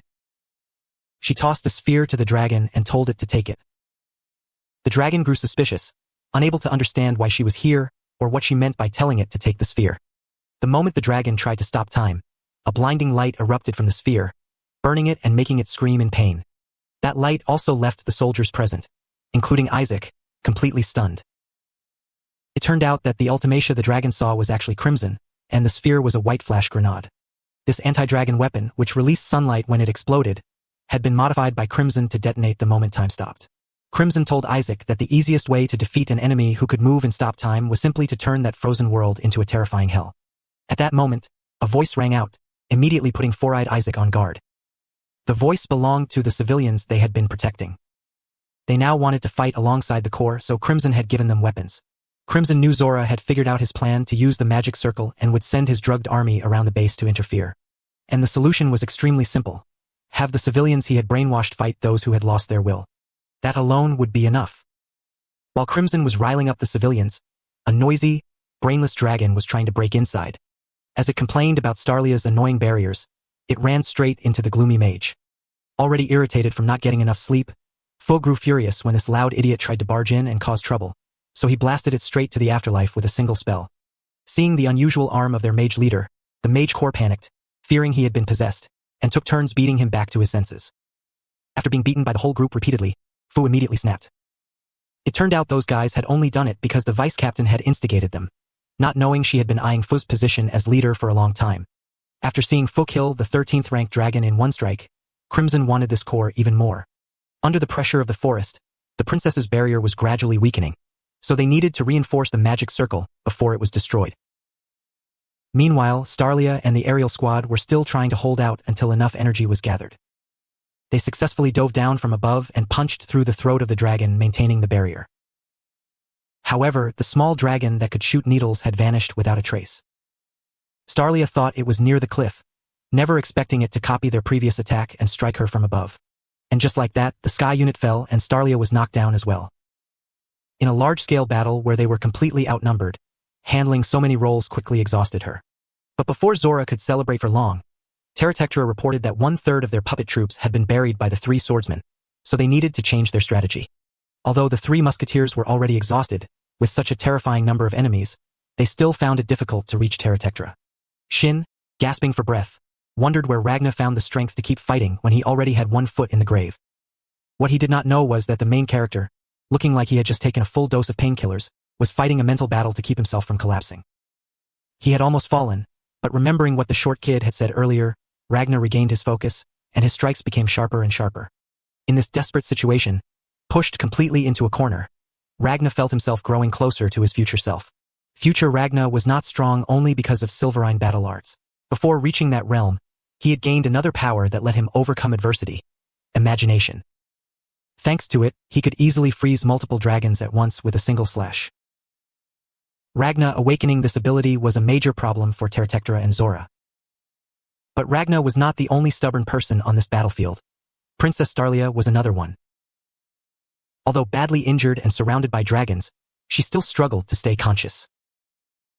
Meanwhile, the dragons Zora had sent to the base were losing contact one after another, completely outside his expectations. Since Terratectra needed 5 more minutes to recover, Zora could only stall the enemy. Terratectra was deeply worried about this battle, because in the past, Zora could read every move without needing any reminders. But Zora insisted that he had only made a small mistake and would soon finish off Starlia. Hearing his best friend's confident declaration, Terratectra immediately trusted him and focused on preparing to blow everything away, unaware that Ragna was now trying to open the gates of hell. Ragna was trying to recreate the way his future self had gained power and make it his own. Seeing the change in Ragna, Garm realized this was not power born from growth, but a veteran warrior slowly regaining his old instincts. Under the fierce assault of the three swordsmen, Zora summoned mature dragons that were excellent at closing in on prey, but the moment they appeared, Ragna instantly sent them to their graves. Shin was furious because even though they were fighting together, this main character guy kept stealing all the spotlight, leaving him no chance to show off. Zora was horrified as he watched a chaotic swarm of mature, middle class, and lower dragons all get wiped out in just a few minutes. Not only that, Ragna had perfectly countered that mature dragon as if he knew everything about it. And by this point, Zora finally realized Ragna was not as ordinary as he had thought.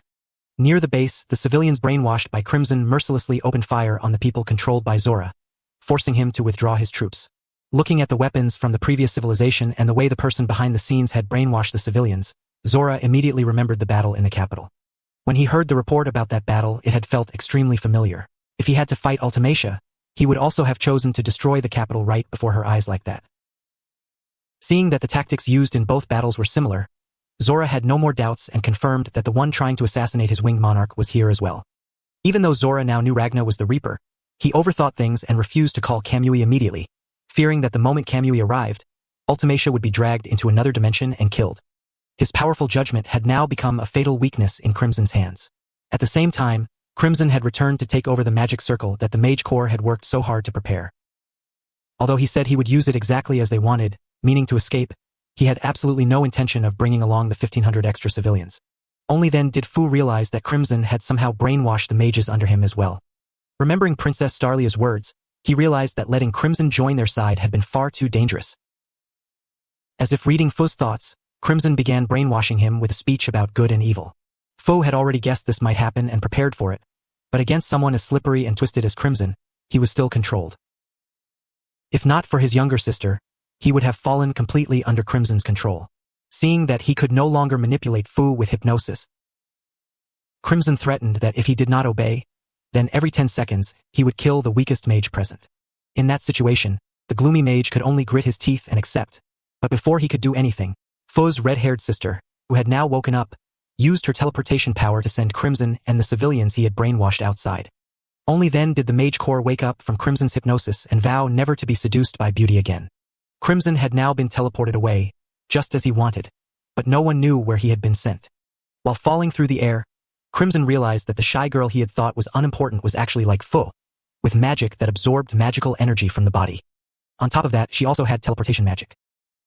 But as the old saying goes, greed leads to ruin, so even if Crimson regretted it now, it was already too late. Zora realized that although Kamui could arrive here in less than 2 seconds, it would take him 40 seconds to send a message to his allies. On top of that, the two of them did not like each other, so he did not want to rely on Kamui. Wanting to prepare thoroughly for a frontal assault that would leave the enemy no way out, Zora's mind kept calculating. After considering every possible scenario, he concluded that this battle would come down to whether Ragna's group could activate the teleportation first, or whether he could defeat the princess first. Meanwhile, the master schemer Crimson was now miserably lying between life and death in an open field, praying that Ragna and the other useful pieces would teleport safely.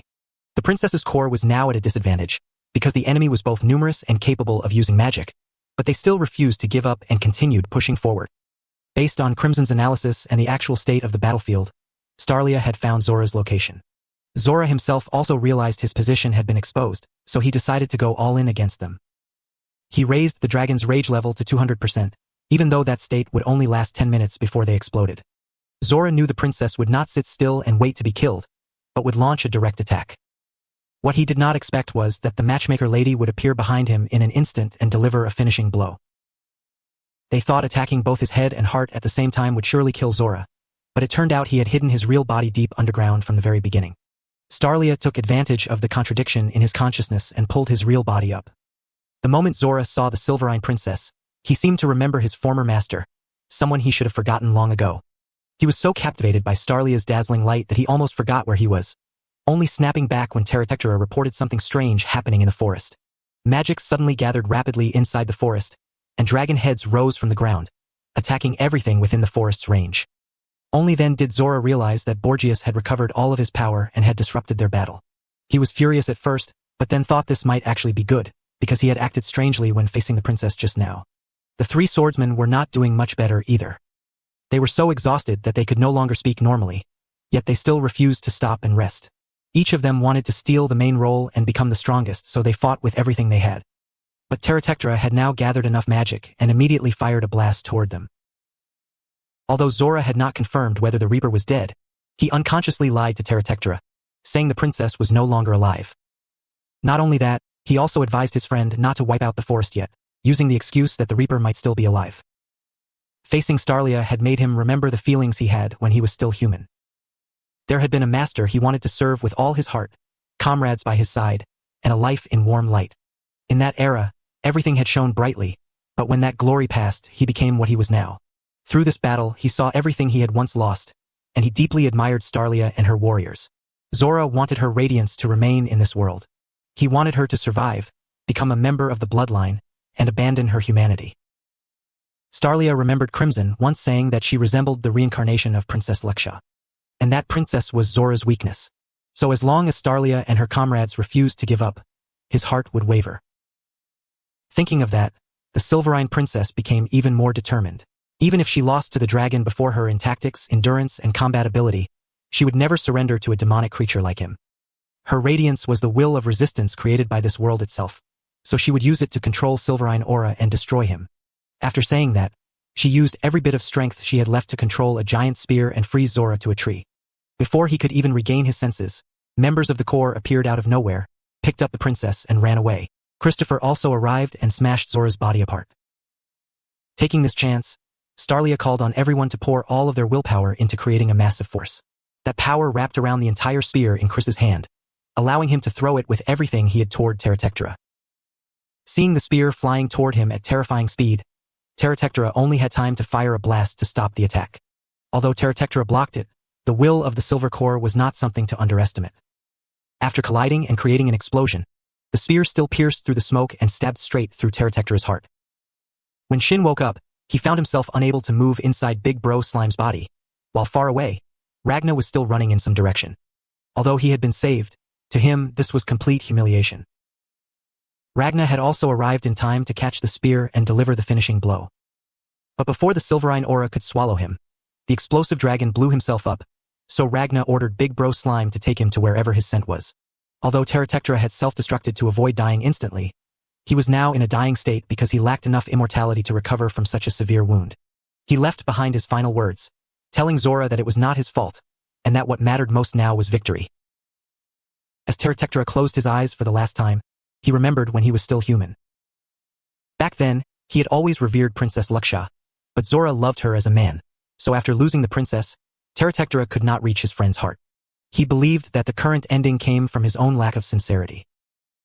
He hoped Zora would forgive him and continue commanding the battle. In agony, Zora ordered Terratectra to self-destruct and blow away every enemy of their bloodline ruler. After receiving the order, Terratectra immediately exploded, but Ragna arrived in time to stop the blast. Ragna used Silverine aura to freeze the magical explosion, but the blast was so massive that even he was pushed back. Although Ragna could still increase his power, the sword in his hand seemed to have reached its limit. From afar, Princess Starlia's group saw the light coming from him, but they could only hope he would not lose, because if he did, this entire place would be wiped out. She also realized that it was not Ragna who had run out of power, but that her sword could not keep up with his strength. At that moment, Starlia only wanted to lie down and cry. Even so, she refused to entrust her fate to someone else, even if that someone was the person she loved. Once again, the heroic princess ordered the Corps to stay where they were, while she went to support Ragna herself. Starlia continuously reinforced the sword in Ragna's hand, allowing him to gradually use more strength to control the explosion. Behind the princess, the remaining soldiers also gave everything they had to stop the dragons from attacking their commander.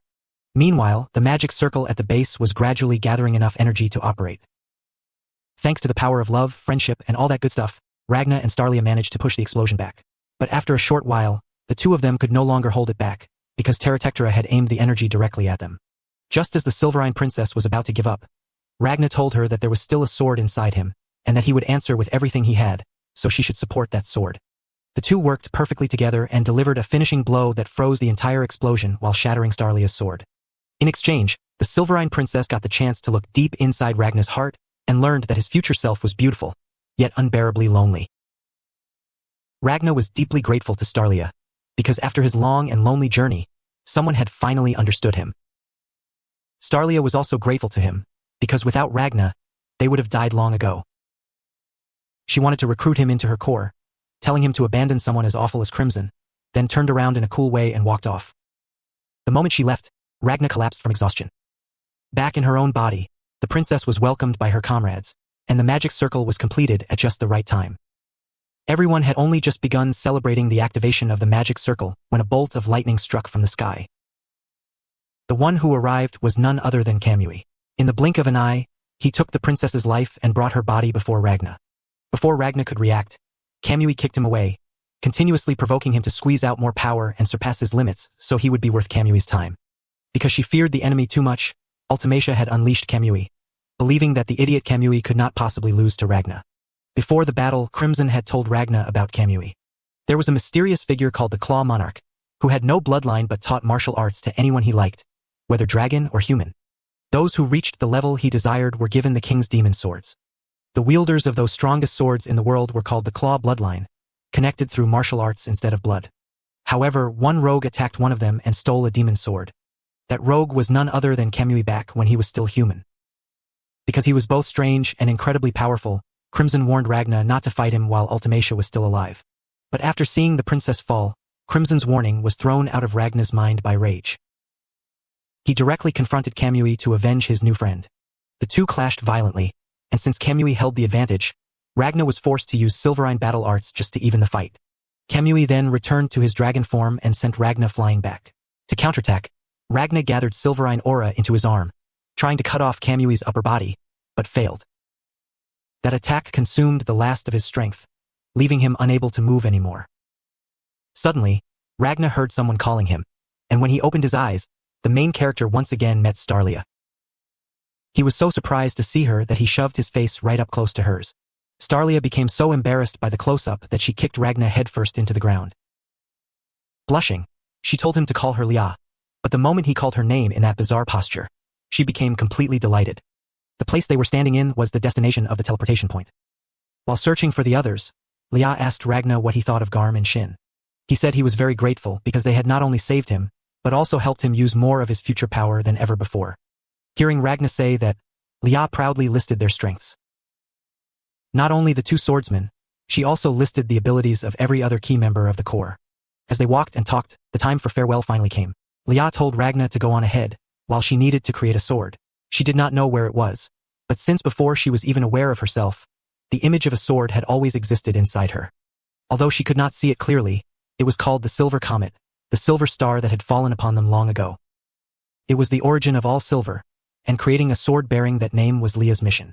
Even if it killed her, she had to make it, a sword worthy of Ragnar. After hearing that, Ragnar fell into the abyss, but this definitely would not be the last time the two of them met. Ragnar woke up covered in wounds, surrounded by the remaining members of the Silver Corps. As he stepped out of the tent, Ragnar heard Big Bro Slime loudly trying to lift old Garm's spirits. Seeing Ragnar wake up, Little Slime immediately climbed onto him. Ragnar was about to ask old Garm about the situation when Isaac appeared and said he wanted to take him to meet someone. On the way, Ragnar asked about Shin and learned that the boy could not stand the heavy atmosphere here, so he had run into the forest to sulk alone. As they walked, some ungrateful civilians blocked their path and demanded supplies. Those people acted hostile toward the very people who had saved them, simply because their demands were not met immediately. During the teleportation, 600 civilians and 80 soldiers had made it through successfully, but since only a few soldiers could still move, they were facing many difficulties.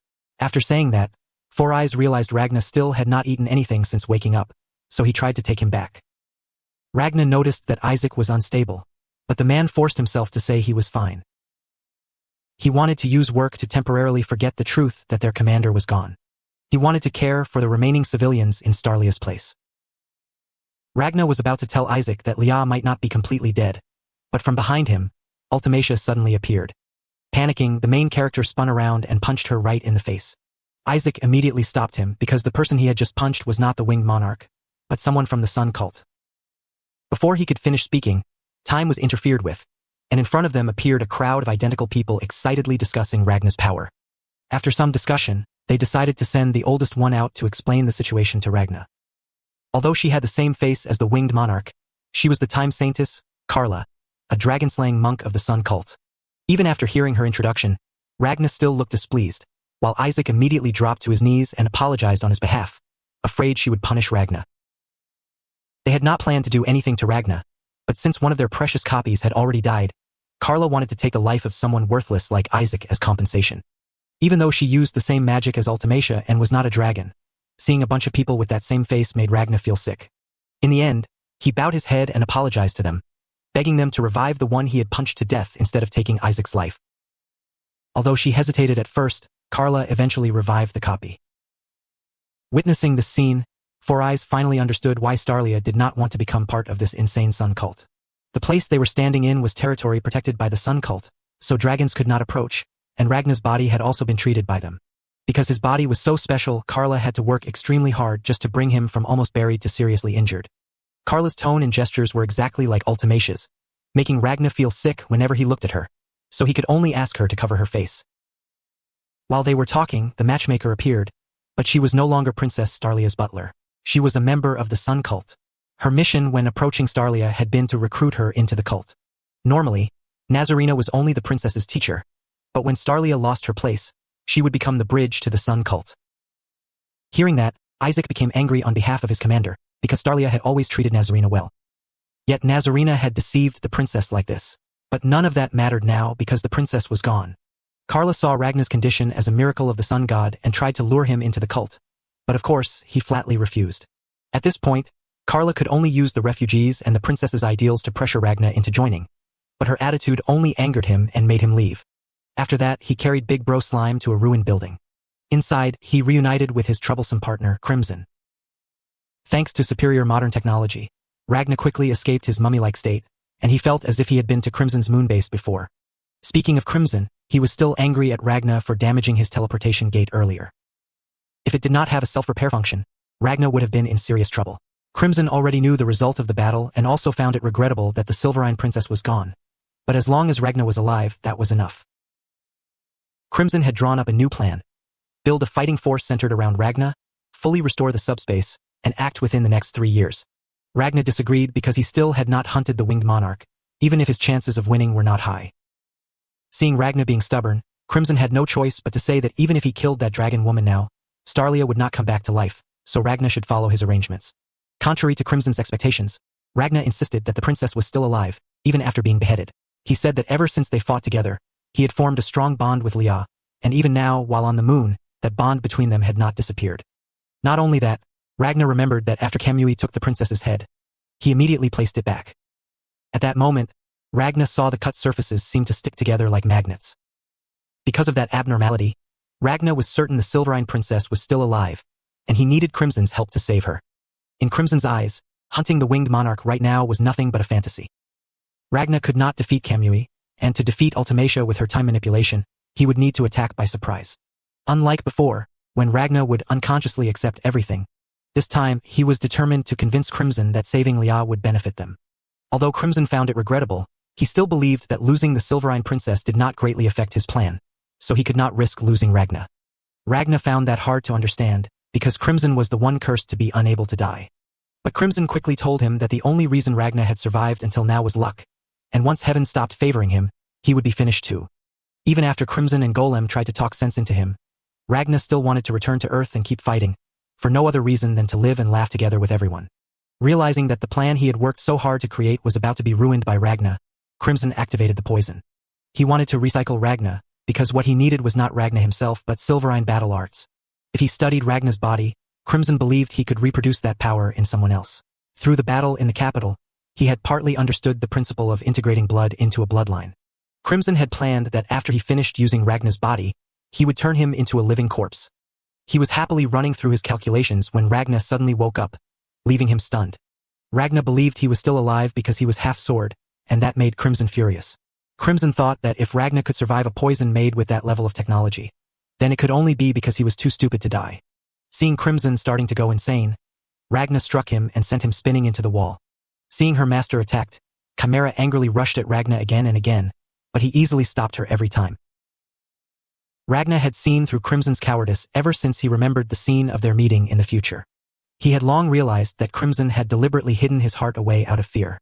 In Ragna's eyes, a coward like Crimson could never defeat the bloodline. Having Ragna hit him where it hurt, Crimson kicked him out and hid in his room to cry alone. By the time Ragna returned to Earth, morning had already arrived. The Silver Corps had also regained their morale and was preparing to rescue Starlia. Just as Ragna had sensed, the Silverine princess was still alive and was currently with Kamui. Even she wondered why she was still alive, but Kamui said that if a severed head stuck back on immediately, then of course the neck could reconnect. However, he did not consider Starlia truly alive right now. Her life had merely been extended for a little while. Because the princess had been poisoned by that nagging woman Zora, if Ragna came near her or if she left the capital, the poison would immediately activate and take her life.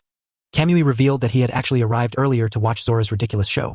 But instead of acting right away, he waited until everyone was about to succeed before appearing. While Kamui was telling the story, his body suddenly crumbled, forcing him to regenerate a new one. It turned out that during his battle with Ragna, he had also suffered a severe wound from Ragna's killing blow. This was also the reason he had spared Starlia's life. He wanted to use her to get a proper rematch with Ragna at his absolute peak, and only with her support could Ragna truly meet Kamui's expectations. Since Lia could not meet Ragna directly, Kamui wanted her to forge a sword powerful enough to surpass his claw demon sword.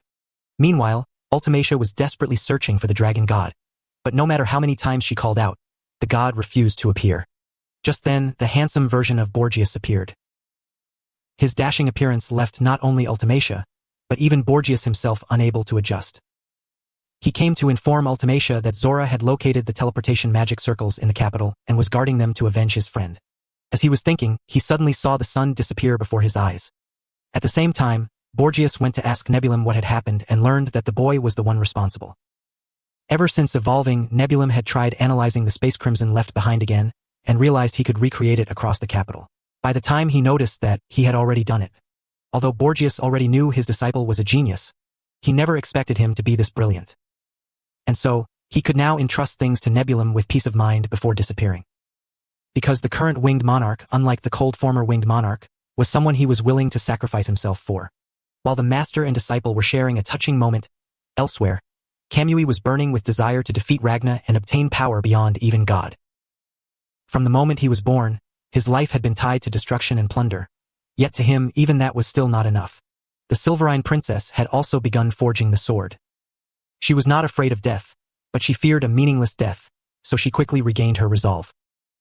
The members of the Silver Corps were also fiercely preparing for their attack on the capital. They had asked the Sun Cult for help, and fortunately, the price this time was insignificant to them. While Crimson was sulking alone in his room, he noticed that Ultimacia seemed unable to use her time manipulation power. So he urgently summoned his subordinates, planning to use Ragna's group as bait to hunt the winged monarch. After scouting the situation, the Silver Corps was able to determine the princess's location in the capital. Although they knew going to the capital meant walking straight into a trap, they no longer had anywhere else to go. If they could defeat the winged monarch, the remaining superior dragons would automatically fall as well, so their main objective was to hunt down Ultimacia. Ragna knew this too, so he assigned himself the role of holding Kamui back, but the way he said it while hiding awkwardly annoyed Shin. Ignoring those two idiots, the group continued discussing strategy and learned that the winged monarch's time distortion magic was not unique, meaning it could be countered. Christopher advised young Hazella to stay behind, because she had not chosen to live for the sake of fighting. But after losing her twin sister, Glee, the girl still wanted to continue with everyone, so he stopped trying to persuade her. Before leaving, Old Garm met Ragna privately and asked him to help test his abilities. Although he lost to Ragna once again, Garm saw that Ragna was gradually growing accustomed to his power. The moment Ragna heard that, he became happy, because now there was one more person who understood him. He had been frustrated that everyone saw him as amazing, even though that power was not truly his own, but something given to him. At that moment, Old Garm also told him about his experience in the previous battle. Instead of letting Big Bro Slime save him like Shin did, he had chased after Ragna. He witnessed Ragna cut through the explosion Terratectra created. Garm knew Ragna had done it to protect everyone behind him, so he tried to imitate him.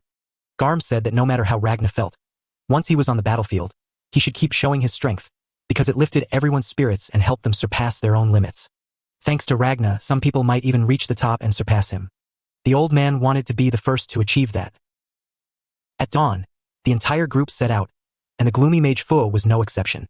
He deliberately drugged his little sister so she would not wake up and demand to come along, then ignored the pleas of the mage corps and the Sun Cult as he entered the magic circle. The Sun Cult not only supplied the energy needed to activate the magic circle, but also gave them a protective ring that would let everyone move freely for 3 minutes if Ultimacia stopped time. However, to use this spell, the members of the Sun Cult had to pay with their own lives. Their purpose in existing was to provide the greatest possible support to dragon-slaying warriors. When the leader fell, the army arrived in the capital, only to discover that sunlight did not reach this place.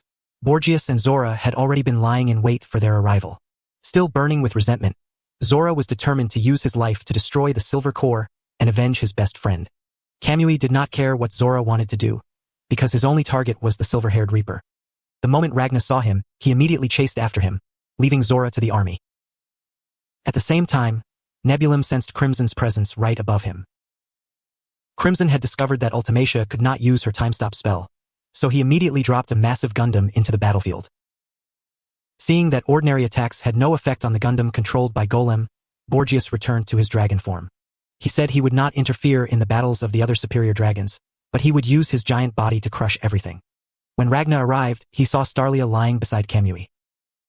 She was dying from Zora's poison. At that moment, Kamui told the Silver Core that he wanted them to experience the pain of losing someone important, just like he had. Ragna could do nothing to save the princess, and could only watch as she painfully blamed herself for her failure. She regretted that she could not make him the best sword. But to let Lia pass on in peace, Ragna resolved to use that sword to defeat Kamui. He believed that with her sword, he would become even stronger than his future self. To prepare for his battle with Ragna, Kamui had also improved his own demon sword.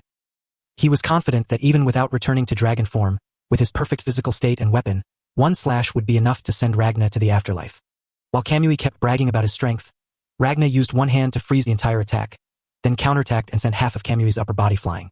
The silver comet that Lia made for Ragna had surpassed Kamui's claw sword, pushing Ragna to 120% and forcing Kamui to use his dragon form. Because Chimera had to fight Borgias together with Golem, she was already in a bad mood.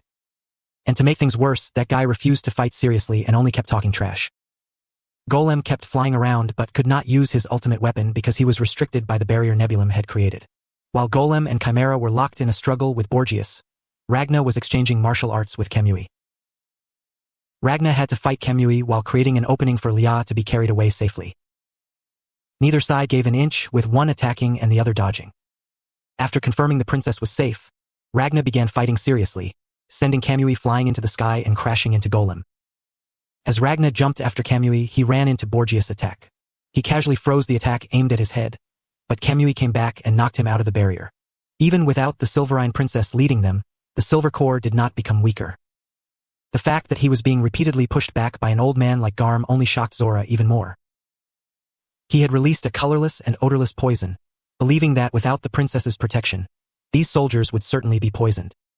But he never expected the Mage Fu to use his demon arm to absorb all of the poison. The Core charged forward together to finish Zora, but in his pain, he strengthened himself to 300%. To protect Shin, old Garm pushed him away and took Zora's slash himself. The blow was so powerful that it split the ground and sent old Garm to the afterlife. Outside the barrier, Ragna and Kamui were still fighting in a battle that shook heaven and earth. After exchanging blows for a while, Kamui finally succeeded in using his terrifying speed to pin Ragna to the ground. He was about to fire a beam to finish Ragna off, but Ragna quickly broke free and used his silver sword to slash away the enemy's spell. He sent Kamui flying out of the earth. Kamui showed no fear when he saw the distant sunlight and continued clashing with the main character. Outside the barrier, Nazarena was still talking with the princess when Starlia breathed her last. Nazarena remembered when the two of them first met. Back then, the princess was intelligent, but always behaved like a wild beast who understood nothing. Nazarena quickly earned the princess's trust. That time had been so happy for her that she almost forgot her mission. After saying that, she left the princess lying there and returned to continue serving in the battle. Nebulum was now on edge because he sensed that the previous attacker was trying to regain control of the barrier. He tried to use his genius-level IT skills to stop Crimson's cyber ninjutsu. But while the genius was busy encouraging himself, Big Bro Slime devoured him once again. After infiltrating the system, Crimson immediately appeared behind Ultimacia with a pistol in hand. He wanted to send her off with a single lead candy, but Nebulum desperately warned her from outside, so she was lucky and was only shot in the shoulder. Although he failed to finish her, Crimson used his hacker hand to seize control and made time inside the space flow at only 1/3 the speed of the outside world. After being attacked and bleeding non-stop, Ultimacia finally snapped. She remembered Kamui's words and resolved to fight the former winged monarch to the bitter end. Before joining the battle, Crimson had retrieved his heart. At that time, his other personalities kept trying to stop him, because even with his heart, he could only use 1/10 of his original power. Although part of his reckless decision this time came from Ragna provoking him, the other part was because Crimson knew that if not now, then never. Ragna was more valuable than he had expected, to the point that future Crimson had secretly modified him with poison resistance, so Crimson could only take the risk for him. With his heart back in his chest, he was certain he could handle this little dragon. Defeating that dragon woman, Ultimacia, would not be easy, but Crimson's bullets were nothing to laugh at either. His self-destruct bullets could disrupt the flow of blood and seal the opponent's magic, so even against someone with self-strengthening magic like him, as long as their blood flowed the same way, the effect was guaranteed. If even one bullet hit her heart, the battle would end, so Crimson had to calculate carefully with his 10 remaining bullets. He used advanced technology to distract her, then shot through her protective barrier. Ultimacia was lucky the shot missed her heart, but she slipped and fell downward. Seeing Crimson about to fire again, she became so frightened that she had no choice but to counterattack. Outside, Zora was rampaging and massacring the core. He had accepted that he would die, so he wanted to make the most of the time he had left. To stop him, the gloomy mage foe had no choice but to inject himself with a drug, even knowing he might lose his mind. He pushed Zora back with his fist, but was quickly stabbed with a fatal blow. Because of that, Foe borrowed a little of Zora's magic to blast him away before half of his body weight was cut down. At that moment, Shin had somehow fallen into the abyss. Unable to accept that a sword genius like him would fall here, he hyped himself up, released Silverine Aura, and flew back into battle despite losing one arm and one leg. When Isaac saw his comrade falling into the abyss, he did not hesitate to jump down and catch him. Behind him, Zora had his attention drawn by Hazela.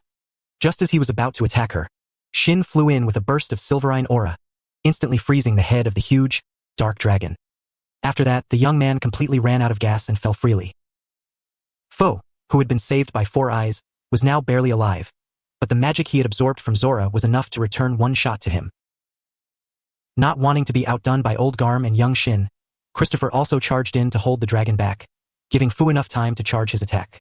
At that moment, he remembered his past. He once had a domineering mother who raised him to become a king.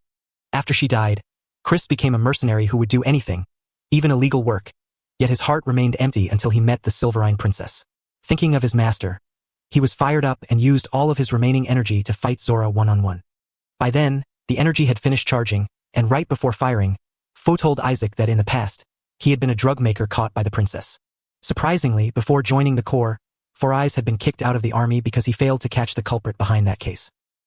Because of that incident, they had now become comrades and were about to finish the monster before them together. When Zora came to, he saw that his strongest form looked like a hedgehog. He realized he had truly lost to these brave soldiers, and now he had no regrets left. While shedding tears for his fallen comrades, Isaac delivered the final blow to the brutal dragon. By the time Nazarena returned, the battle against the 6th-ranked dragon had ended, and the only survivor was Four Eyes. The two of them continued deeper into the battlefield, because this fight was not over yet. Crimson was now troubled because although Ultimacia was the weakest dragon, she possessed the greatest amount of magic power. Even if she simply fired magic randomly, it would still be stronger than most superior dragons. Realizing he could not approach Ultimacia normally, Crimson changed tactics and began mentally violating her instead. Crimson muted all the roaring explosions of magic, then amplified his own voice. The moment Ultimacia heard Crimson mention how she had wanted to separate from Carla so badly that she became a monster, along with her old name, she panicked. He did not stop, describing her god as a little girl with a face just like hers, as well as the younger sisters who had died because of Ultimacia's fault. Ultimacia remembered the past she had tried so hard to forget. Back then, she was also a Carla responsible for healing dragon hunters. While she was treating one hunter, she was called away to heal someone else because that person was stronger. When she returned, the hunter had died, leaving her full of regret. At that moment, another Carla copy appeared and spoke to Ultimacia because she looked younger than the other copies. The battlefield was short on personnel, so Ultimacia's growth period had been shortened so she could participate. The two Carlas were chatting happily when the older copy suddenly began aging rapidly. She realized she had reached her limit, but before closing her eyes, she saw Ultimacia's strange expression. While Ultimacia was walking, the hunter who had been saved earlier came to thank her. Although she was thinking about how one of her copies had fallen because she saved him, she still had to say empty polite words. Back to the battle against Borgias. The noisy golem was struggling desperately when he realized Nebulim's barrier had disappeared. He immediately used his ultimate weapon to burn the old dragon alive. Borgias was pinned down by Chimera's shadow, unable to struggle and left only to wait for death. In that final moment of pain, he met his disciple Nebulim. The boy had realized that the former winged monarch wanted to use spatial magic to become a god, but he had failed to stop him, so he entrusted the winged monarch's safety to his teacher before passing on. Golem thought his attack had burned the old dragon to charcoal. But not only was Borgias still alive, he came back incredibly strong and used a single attack to defeat both Golem and Chimera. After that, he opened a teleportation gate straight to where his beloved disciple was. The first thing he saw was not Nebulim, but Slime with a swollen belly. Borgias blasted Big Bro Slime away, but all that remained of the young IT genius was an incomplete skeleton. Even though he shed tears for his beloved disciple, he did not forget his main duty. protecting the winged monarch who was currently being beaten down by Crimson. Thanks to Borgias cracking the space Crimson had created, Ultimacia had a chance to escape, but there was no way Crimson would let her go that easily. Before Ultimacia could leave the space, Crimson fired several shots, hoping to finish her off. The scene then shifts to Chimera's past. Chimera and the snake had always been close companions. The snake always helped her, even when they were separated from Crimson. While being guided by the snake, Chimera wondered why it knew their master even better than she did. Now that Chimera had been reduced to fragments, the snake switched places with her to continue fighting. The moment Borgias saw the snake's true form, he panicked, because the one before him should not have been alive. The snake, also known as Furbigot, not only blasted Borgias away, but also created a shockwave that collapsed every surrounding space. That shockwave severely injured both Ultimacia and Crimson inside the other space as well. Crimson became furious the moment he saw Furbigot, but the snake had now used up all of its energy and could only return the body to Chimera. When Borgias returned to human form, the sun rose and began burning his body. Although he had realized the enemy's true identity, he no longer had any strength left to protect his master. Borgias only managed to shout a warning to Kamui that he was the only bloodline member left, and the moment he finished speaking, Four Eyes appeared and took his head. The remaining warriors quickly headed toward the dying Ultimacia, while Kamui was unable to break away from his battle with Ragna. Although Kamui was far superior in speed, he was now being pushed back by Ragna through pure strength, and Ragna seemed to know no fatigue. After having both legs cut off, Kamui gradually gave up fighting, letting himself drift in space while waiting for death. Just before he was about to be swallowed by the main character's spell, Kamui remembered someone scolding him in the past. He reached out, grabbed his demon sword again and tried to counterattack. At the same time, Ultimacia woke up and tried to resist. Unfortunately, Nazarena still stabbed her right between the eyes. Ultimacia screamed in pain, fired energy everywhere, and blasted away the woman sitting calmly on her head. The moment Ultimacia collapsed, Kamui began using his ultimate technique, a power that even made Ragna cautious. In the past, he had once lost to the true owner of the demon sword in his hand. Even though he sensed the Claw Monarch's presence from far away, and even though he attacked first with his terrifying speed, he was still defeated by Gilzia. Gilzia called herself Death itself, and no opponent could survive before her. The Claw Monarch had come to Kamui only to see the face of the one who had killed her disciple, then immediately left. Before leaving, Gilzia showed him what absolute power truly was and advised him that if he wanted to cut her, he needed to find a powerful opponent unlike himself and learn from that person. Before meeting the Claw Monarch, Kamui had believed he had already reached the peak of strength, but thanks to Gilzia, he realized there were still many things in this world to enjoy. Now, Kamui seemed to have learned the same man and sword as one state as Ragna. With this new power, he gradually began overwhelming his opponent. Kamui provoked Ragna while trying to finish him with a single slash, but our main character managed to block it in time. The clash of two opposing powers sent them both falling back toward Earth. After his failed attack, Crimson heard Big Bro Slime's voice. Slime had almost died because of his appetite, but before he could reach his master, a massive explosion erupted nearby where Ragna and Kamui crashed down. Kamui had successfully taken the main character's head, but the story did not end there, because while the Thunder Dragon was celebrating, the author gave the protagonist a miraculous revival. Ragna's headless body swung its sword, then grabbed his head and reattached it to his body as if nothing had happened.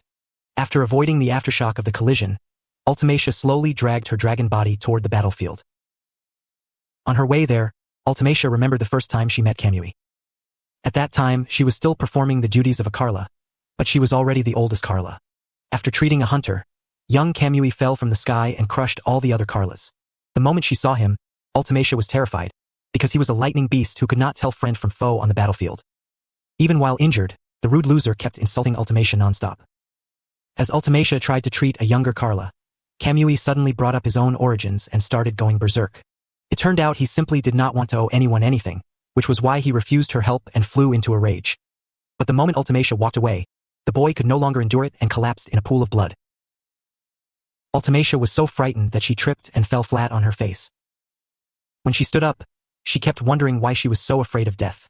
And then, for the first time, Ultimacia felt anger. That feeling mixed with all the emotions she had suppressed since birth, driving her back to that place to save Kamui. Even when the boy electrocuted her, she did not back down. She rewound time, healed Kamui's wounds, and saved the other Carlas. From then on, Ultimacia and the insane genius Kamui became companions. Kamui refused to let Ultimacia interfere in his battle with Ragna. He used every bit of power he had. Everything he had stolen, driven by the belief that he could even crush the rising sun, was poured into his final clash with Ragna. In this final duel, Ragna also gave everything he had. With the fastest speed possible, he unleashed 2 sword strikes that even a super-speed dragon like Kamui could not avoid. Watching everything from afar, the Claw Monarch felt regret for a speed genius like Kamui. If the Thunder Dragon had joined forces with Ragna, they might have been able to kill her, but now that powerful warrior had lost to the very thing he was most proud of. Just before completely vanishing, Kamui met Ultimacia again in his mind. He said that although he could not fully repay his debt to Ultimacia, he would crush the possibility of her death. Kamui's remaining arm fired the demon's sword toward Ragna. Ragna's silver sword immediately flew up, knocked the demon's sword away, and shattered. The light of the final battle finally went out. When Ultimacia arrived, Kamui was nowhere to be seen.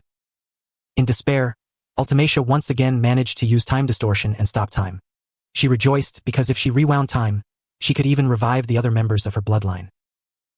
But before she could complete the spell, several lead bullets struck her. The one who fired those shots was Hazela. Before shooting, the girl had hesitated because if Ultimacia rewound time, her comrades would be revived as well. But so that their sacrifices would not become meaningless, she chose to kill the monster before her. As Ultimacia was shot down, she remembered that after saving Kamui, he had promised to grant one of her wishes. After repeatedly asking and still not knowing what Ultimacia wanted, the rebellious boy decided on his own that he would free her from God. Because she was a special copy closest to the original, the leader of the Sun cult used Ultimacia as the template for mass production to greatly increase the cult's combat power.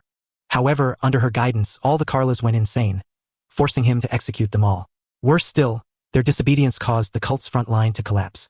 On top of that, the cult leader discovered her special relationship with Kamui, who had been causing trouble for 8 years and inflicting enormous damage on them. If they had not used Ultimacia as bait, they would never have been able to capture the lightning beast. To return the Sun cult to its proper path, eliminating every defective Carla and the lightning beast was inevitable. As she awaited judgment, Ultimacia felt deeply wronged, because all she had done was try to share emotions with the other copies. Yet that alone was treated as a sin. Suddenly, the dragon god appeared behind her, taking the form of her younger sisters, and gave her the name Ultimacia. The god saved her from hell and granted her a miracle, but now, in the present, the god did not appear, and no more miracles came. Under the shining sun, Ultimacia wished to live. Kamui had forced her to live longer than him so he could repay his debt, so she had to live. Dragging her burning body beneath the brilliant sunlight, Ultimacia finally reached the shadow of the demon's sword and continued waiting for the only person who had given her hope for freedom. After the battle, Crimson carefully stored away his heart and regenerated another body, while Ragna sat alone in a daze before the remaining fragment of the silver sword Lia had given him. He told future Ragna that he had no regrets, because if he had been alone, or if even one person had been missing, they would never have one. Even so, he was still deeply sad. But despite that, Ragna resolved to continue his journey to eradicate dragons. When he was woken up, Ragna was inside Crimson's treatment chamber. Crimson brought him to a house so he could reunite with Starlia, who was now perfectly healthy. Isaac explained that Zora's spell had not actually been poison, but medicine, and before Four Eyes finished him off, Zora had revealed the cure. Realizing that his special friend was still alive, Ragna cried tears of joy, and the hospital room was filled with the presence of the Silver Core. After settling everything, Ragna and Crimson's group set out to continue their dragon hunting journey, determined to wipe out the bloodlines and that arrogant god, and restore peace to this world.